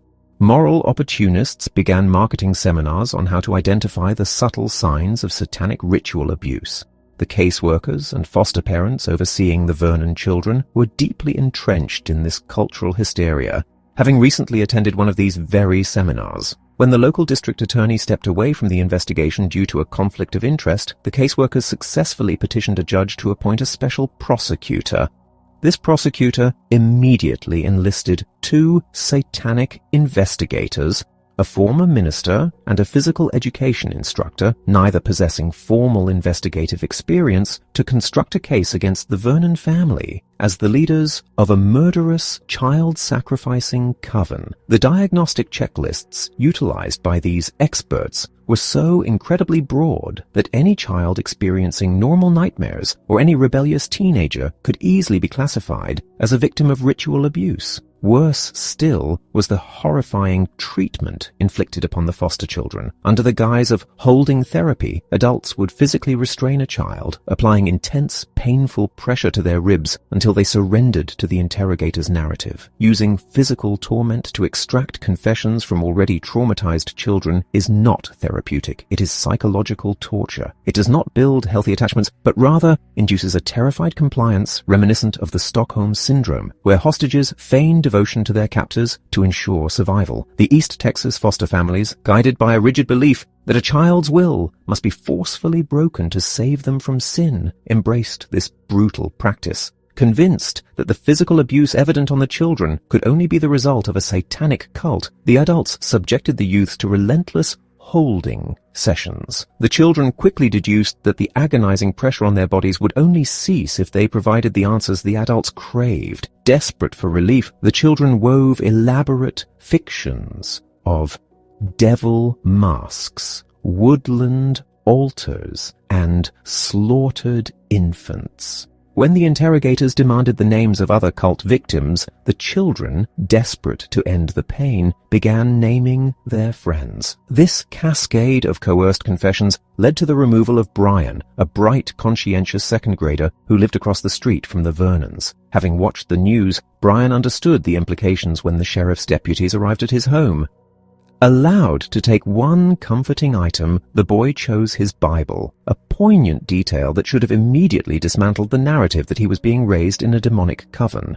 The hysteria reached its apex with the disappearance of Kelly Wilson. The original investigator, Sergeant James York Brown, had diligently followed the evidence, focusing on the girl's ex-boyfriend, a young man with a violent history whose vehicle was suspiciously sold and stripped of its carpeting immediately after she vanished. But the special prosecutor had no interest in an ordinary tragedy. He needed a body to validate the children's coerced tales of human sacrifice. When Sergeant Brown presented irrefutable evidence that the accused Vernon cult leaders were in New York with verifiable receipts on the night of the cheerleader's disappearance, the prosecutor threatened to destroy the officer's life. Shortly thereafter, Brown was brutally arrested by a SWAT team based on the terrified, fabricated testimony of a child. Sorting through the wreckage of these shattered lives required distinguishing the genuine trauma from the enforced fiction. When I finally interviewed young Brian, I focused on creating a calm, entirely non-coercive environment. As we sat coloring, I asked him about his time in the therapeutic foster home. He spoke of the grueling physical punishments and the agonizing holding sessions. With tears streaming down his face, his heart racing with genuine terror, he confessed that the foster mother had physically tortured him until he lied about his own parents. Yet, when I gently asked Brian about the supposed satanic murders and cannibalism he had witnessed, his physiological response completely shifted. His heart rate remained entirely stable. He spoke matter-of-factly, devoid of the agonizing distress he exhibited when discussing the holding therapy or the day he was torn from his mother. A child of his deep sensitivity and moral conviction would have been utterly devastated by the memory of witnessing an infant's murder. His calm demeanor proved that these satanic narratives were fabricated survival mechanisms constructed solely to appease his interrogators and stop the physical pain. Similar physiological monitoring of the other children revealed a consistent pattern.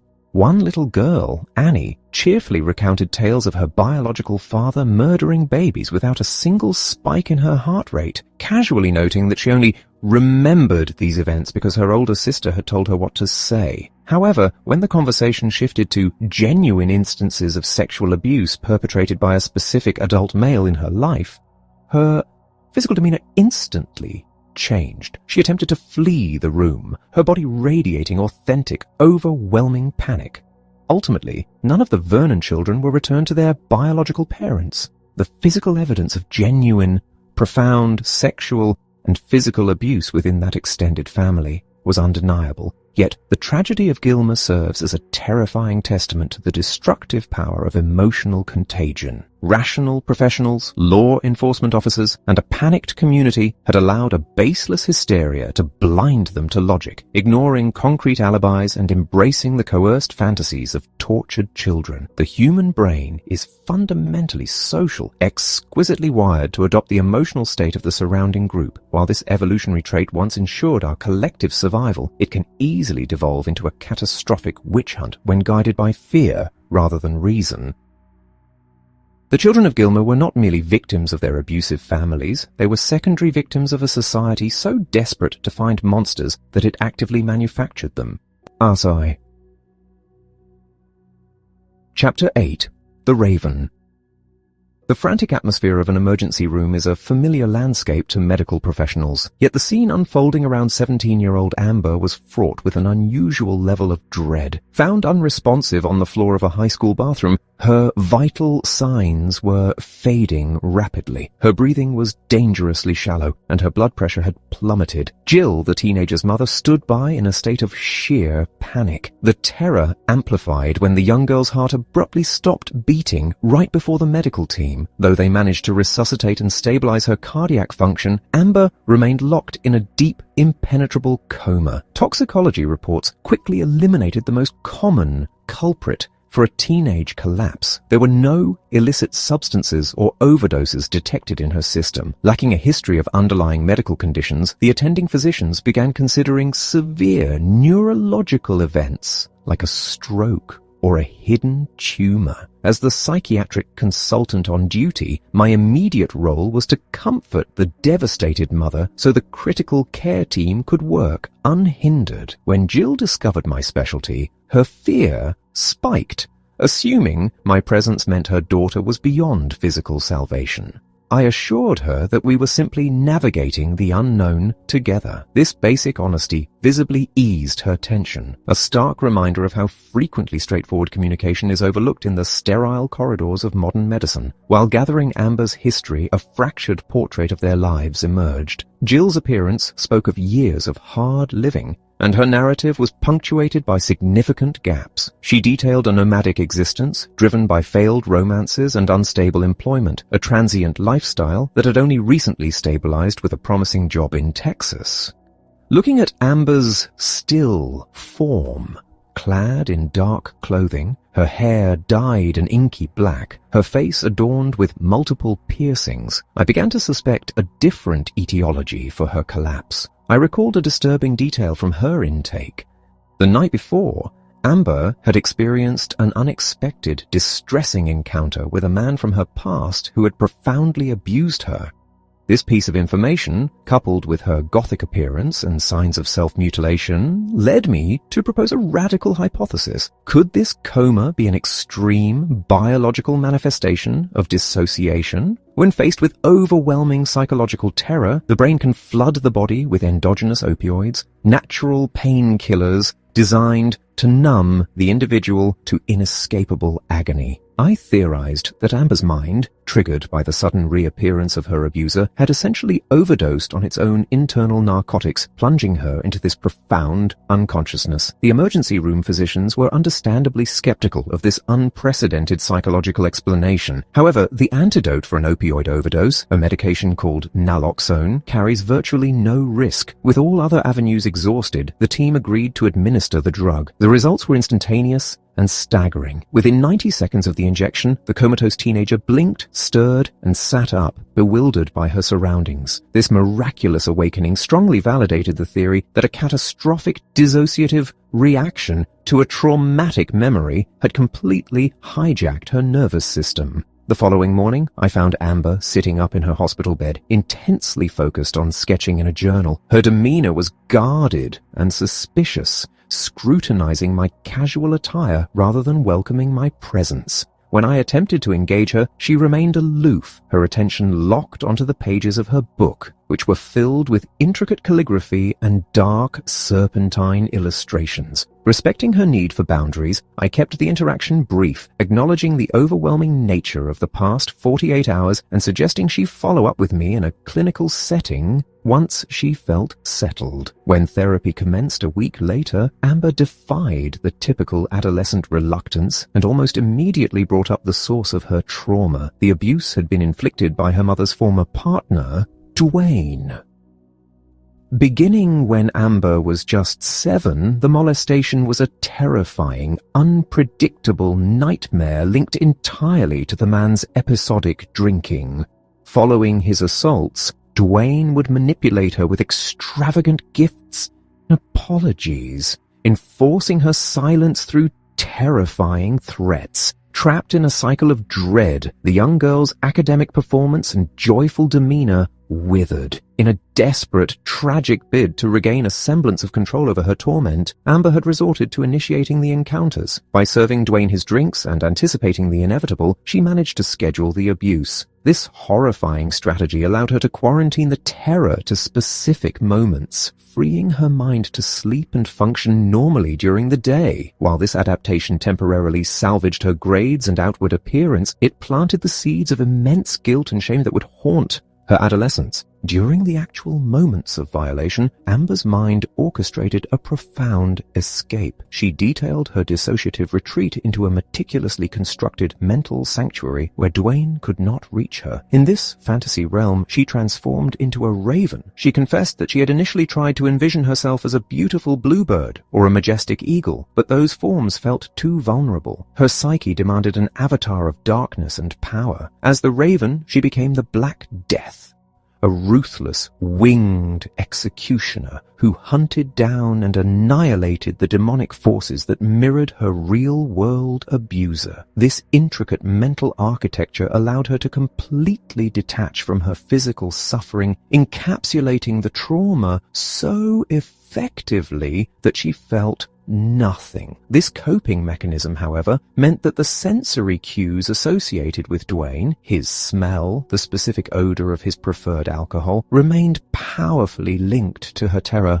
Encounters with these triggers would involuntarily launch her back into that dissociative void, culminating in the extreme physiological shutdown that had brought her to the emergency room. Years after her mother had discovered the abuse and expelled Dwayne from their lives, Amber was still utilizing the defensive strategies she had forged in childhood. The lingering instability of their subsequent nomadic life only cemented her reliance on these mechanisms. Now a teenager, Amber navigated the world wrapped in a shield of abrasive alienation. She anticipated rejection and actively engineered it. She interpreted neutral comments as attacks and radiated a palpable hostility that drove peers away, thereby fulfilling her own prophecy that she was unlovable. My therapeutic task was largely cognitive, helping her recognize that the menacing world she perceived was heavily distorted by the lens of her trauma.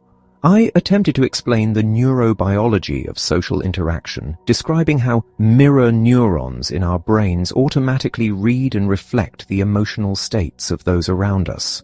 I wanted her to understand that the negative reactions she constantly received from others were, in fact, reflections of the dark, unapproachable signals she was actively broadcasting. Initially, she bristled at the scientific explanation, assuming I was diagnosing her brain as fundamentally broken. With patience, I clarified that her brain was functioning exactly as it was designed to. It was simply responding perfectly to a toxic, outdated set of experiences. Amber's self-mutilation and her ever-expanding collection of stark black tattoos, including a prominently displayed raven, served as both a physical release for her emotional pain and a visible warning to outsiders. To provide her with a safer method of regulating her intense internal pressure, I introduced her to self-hypnosis and deep breathing exercises. These techniques offered a controlled way to access her dissociative capacities, allowing her to calm her sensitized nervous system without resorting to self-harm. Slowly, Amber began to shed her defensive armor. She forged tentative connections with a small group of marginalized but supportive peers, and her physiological baseline stabilized. Just as she was establishing this fragile equilibrium, her mother announced another relocation, this time for a lucrative job opportunity in Austin. The news devastated Amber, triggering a regression into her who cares persona, a preemptive strike against the pain of abandoning her hard-won progress and facing the terrifying prospect of starting over as the freak in a new town. In our final sessions, we confronted the terrifying blank slate of her impending move. Amber agonized over whether to maintain her dark, intimidating facade or risk vulnerability by presenting a softer version of herself. I reminded her of the bluebird she had initially longed to be in her childhood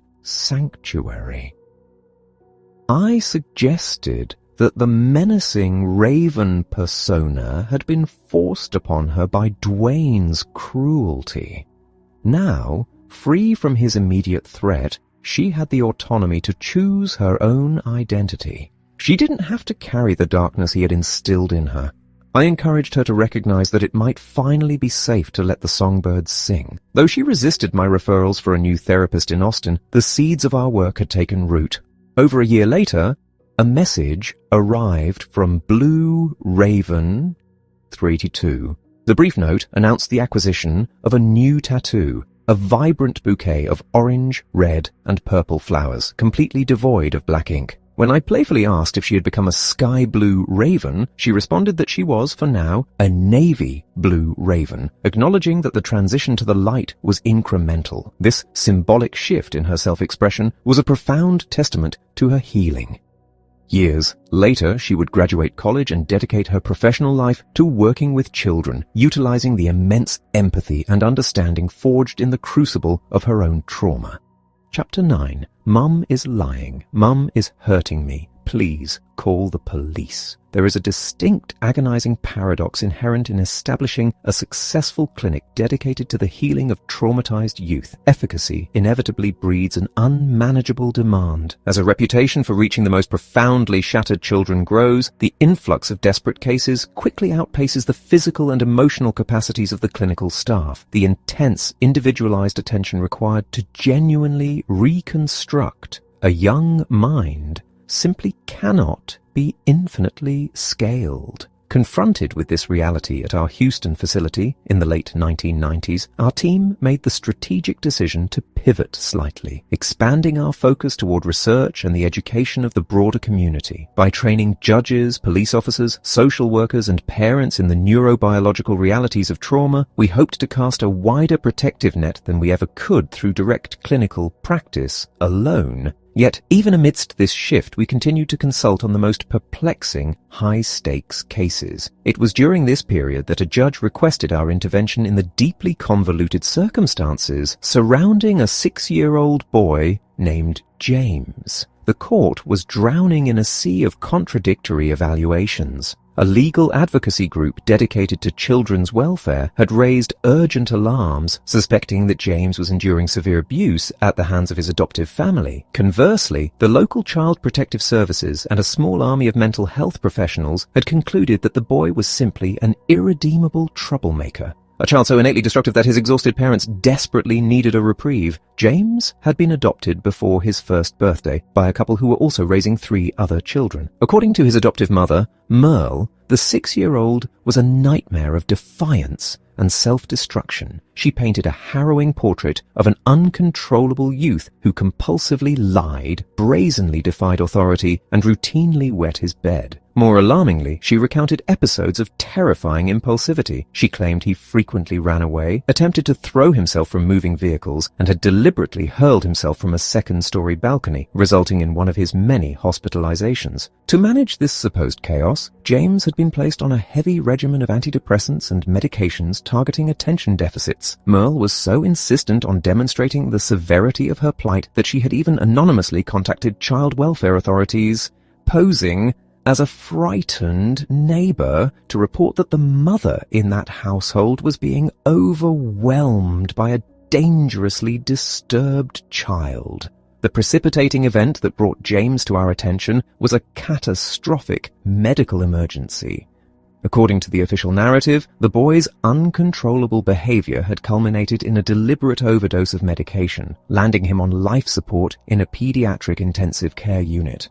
By this point, the prevailing clinical consensus had comfortably settled on a diagnosis of reactive attachment disorder. This label is frequently applied to children who have suffered early neglect and subsequently fail to form healthy emotional bonds, often manifesting as cold, aggressive, and highly manipulative behavior. It is a diagnosis that frequently exhausts the empathy of caregivers and therapists alike, sometimes pushing frustrated adults toward punitive, harsh interventions out of sheer desperation. Yet, as my colleague Stephanie and I began to interact with James, a profound cognitive dissonance emerged. The child sitting before us did not radiate the chilling detachment or aggressive manipulation characteristic of severe attachment disorders. He was, in fact, endearing, engaging, and remarkably cooperative. The stark contrast between the boy in our office and the monster described in the medical files prompted us to meticulously dissect the official chronology of his life. The human brain is an exquisite pattern recognition machine. When presented with a narrative where the pieces fundamentally contradict the established rules of human behavior, the lower regions of the brain generate a subtle stress response, a gut feeling that something is dangerously askew. As we scrutinize the timeline of the supposed overdose, the inconsistencies began to scream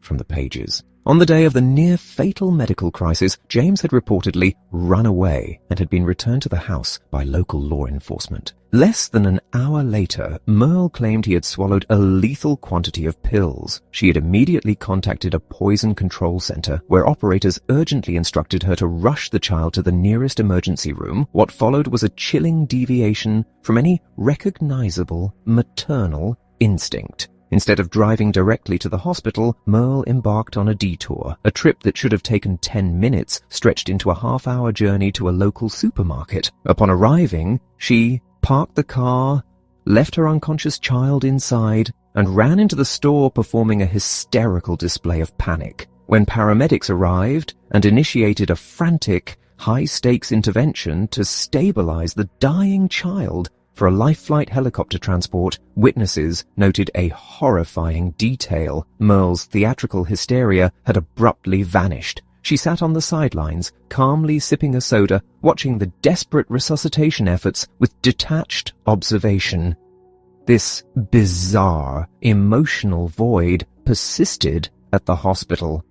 When the critical care physicians approached her with the miraculous news that James was going to survive, Merle did not weep with relief. Instead, she coldly requested that life support be withdrawn. Her demeanor was so unsettling that an intensive care nurse actually suspected her of attempting to covertly tamper with the child's medical equipment. The ultimate devastating clarity arrived from James himself. The moment he regained consciousness, ensuring his mother was nowhere in sight, he looked at the medical staff and pleaded, "Mum is lying. Mum is hurting me. Please call the police." In an instant, the entire architecture of James's pathology inverted. The behaviors that dozens of professionals had confidently diagnosed as psychiatric defiance were, in reality, the desperate, logical survival tactics of a child trapped in a torture chamber.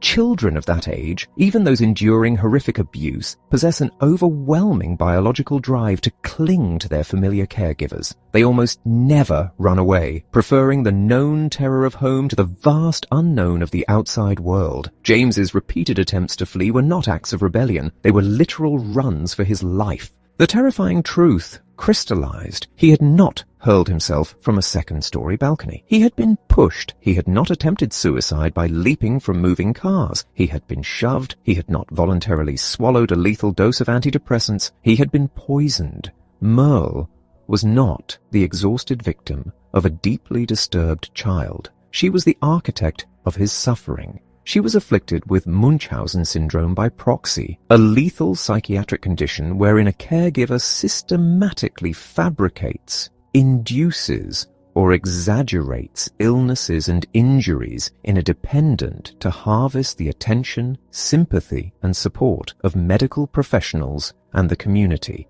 By continuously doctor shopping, Merle had successfully manipulated a fragmented mental health system, discarding any clinician who questioned her narrative and collecting the diagnoses that validated her victimhood. She had brilliantly weaponized the psychiatric establishment's tendency to pathologize the child rather than suspect the mother. James's situation was a horrifying testament to the danger of clinical bias, because society inherently recoils from the concept of a mother actively attempting to murder her child. The threshold for suspicion is perilously high. Merle had already nearly succeeded in killing James twice, necessitating 2 separate emergency helicopter evacuations. Furthermore, his behavior, his frantic attempts to escape and his insistence on the truth, had become an existential threat to her carefully constructed facade. If he was believed, she would lose not only her profound source of public sympathy, but also her freedom. Recognizing that James and his adoptive siblings were residing in an active kill zone, immediate and drastic intervention was the only option.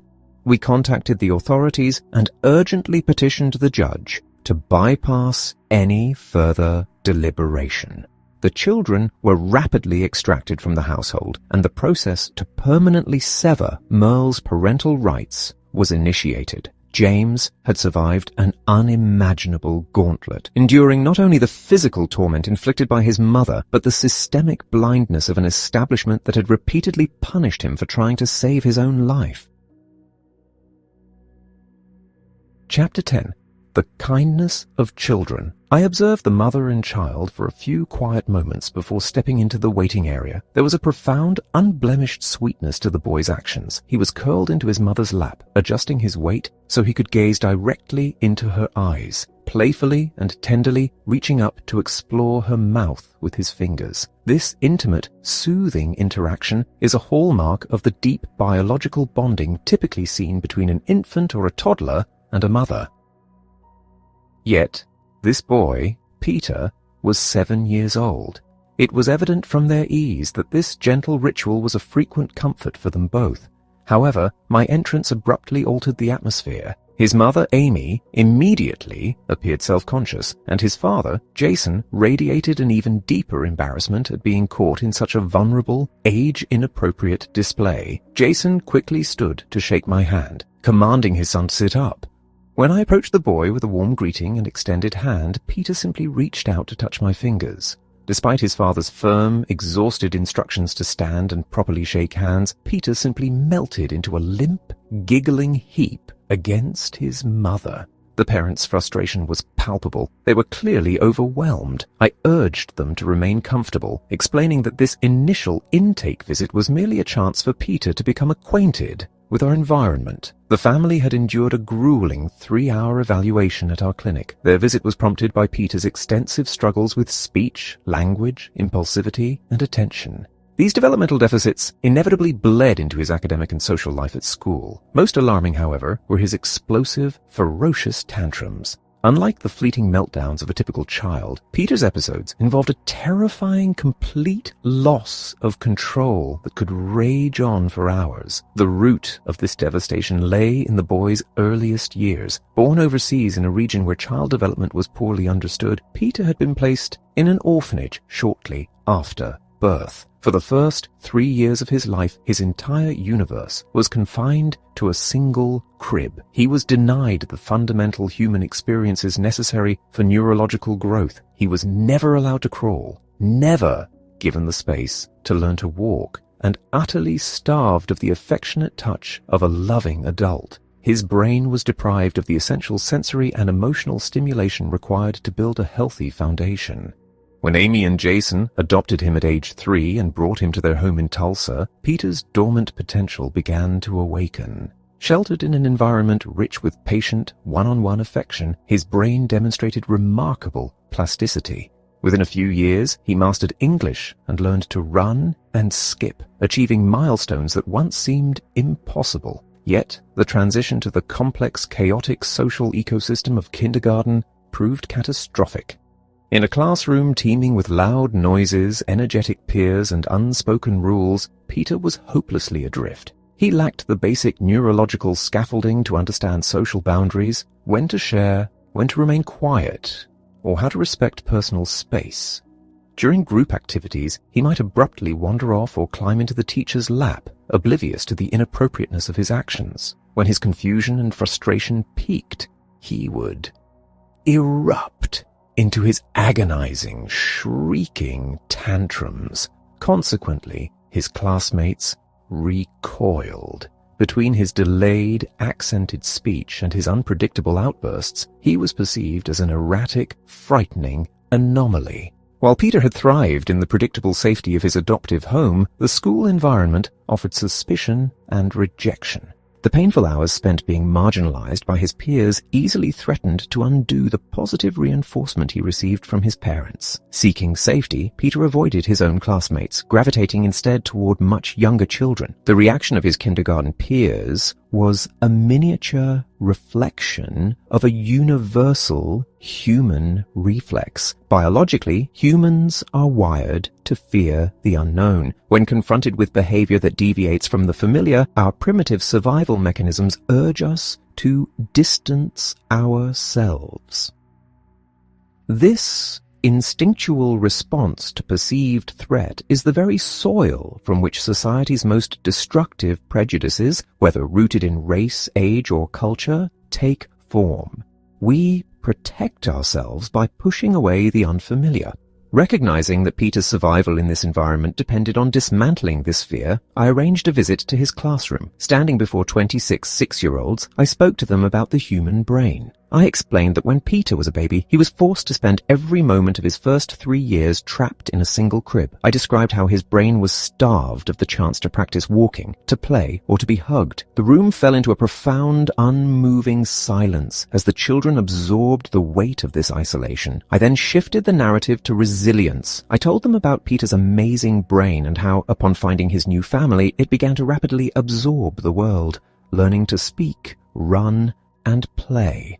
I carefully framed his current struggles not as oddities to be feared, but as the ongoing efforts of a miraculous mind trying to catch up. Most importantly, I empowered the class. I explained that every time they played with him, modeled how to do things, or simply offered their friendship, they were actively teaching his brain. The impact of this simple reframing was astonishing. By demystifying Peter's behavior, the fear evaporated, allowing the children's inherent empathy to surface. Armed with the knowledge of his past, his peers no longer viewed his boundary violations or outbursts as intentional affronts, but as the understandable echoes of his early deprivation. The strongest, most influential children in the room organically took on the mantle of leadership, fiercely protecting him and competing for the chance to be his partner. This shift in the social tide acted as a profound therapeutic catalyst. Because his classmates became patient and explicitly clear with their social cues, Peter's confusion diminished. Feeling understood and accepted, his agonizing tantrums ceased almost instantly. The downward spiral of rejection was replaced by an upward cascade of positive reinforcement. Surrounded by this impromptu army of tiny, dedicated therapists, Peter rapidly bridged the vast gaps in his emotional, motor, and cognitive development. By the time he reached high school, Peter was indistinguishable from his peers, thriving both socially and academically, while our clinical team provided targeted interventions, such as massage to replace the physical affection he had lost and rhythmic movement to soothe his dysregulated nervous system. These therapies would have been hollow without the relentless love of his parents and the profound kindness of his classmates. Recovery from severe trauma is rarely achieved in the sterile vacuum of a clinic. The most potent medicine for a shattered mind is the surrounding community. When a child is enveloped in a dense, supportive web of healthy human connections, their capacity to heal and thrive is limitless. Chapter 11. Healing Communities.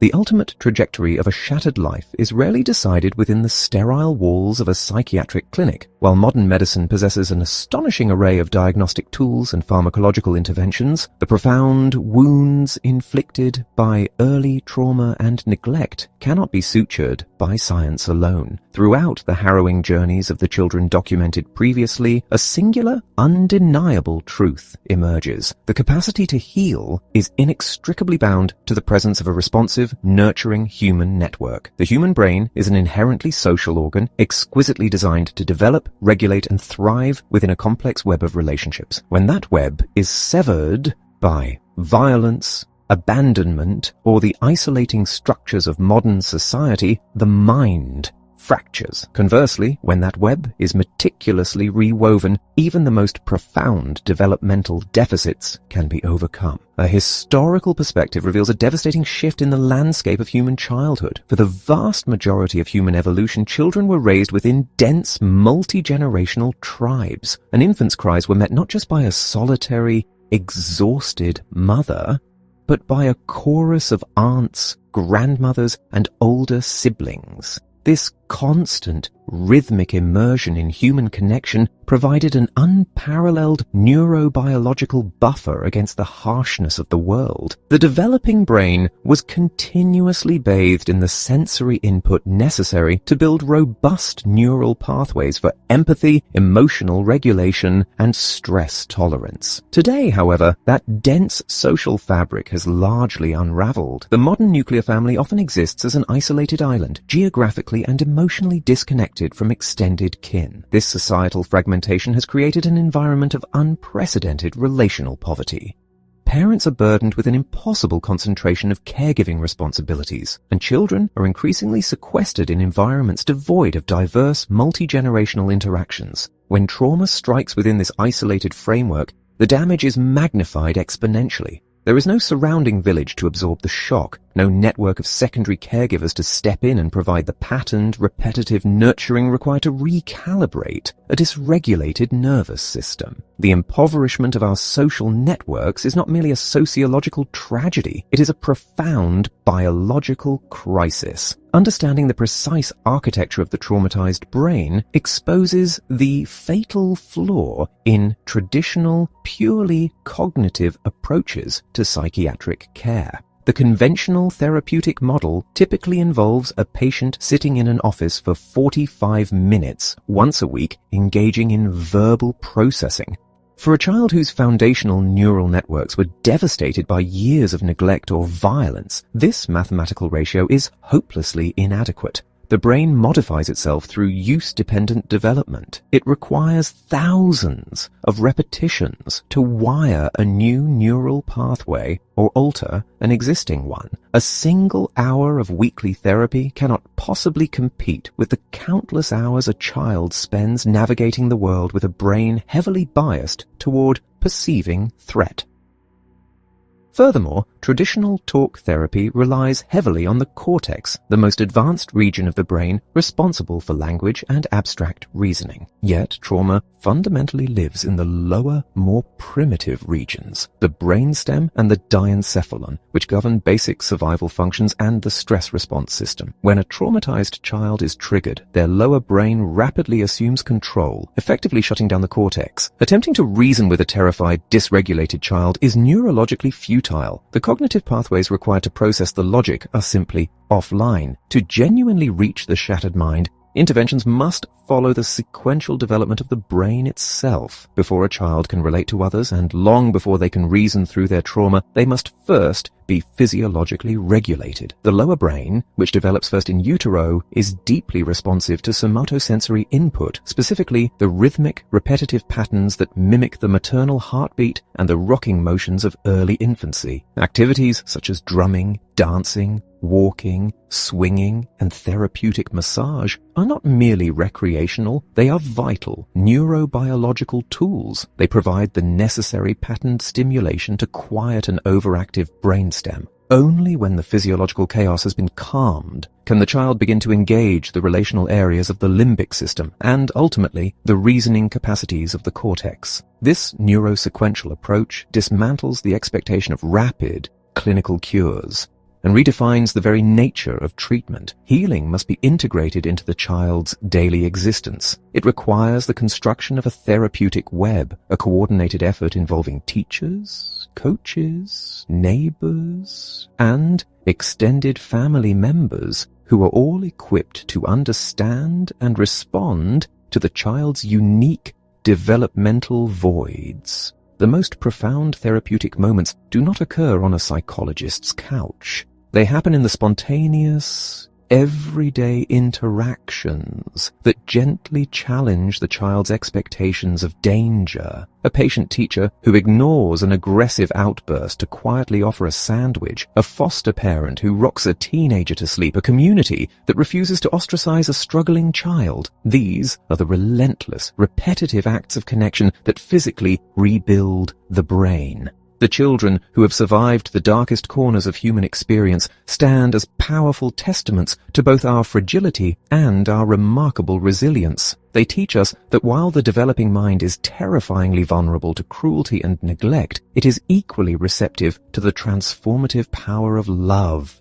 Love, in this context, is stripped of its sentimental veneer. It is a vital biological necessity, the essential nutrient required for the human brain to fully realize its potential. To protect our most vulnerable members, society must consciously and deliberately reconstruct the communities that our biology demands. We must recognize that the responsibility for healing trauma extends far beyond the confines of the medical establishment. It is a collective mandate, a requirement to weave a fabric of kindness, predictability, and unwavering connection so dense that no child can ever slip through.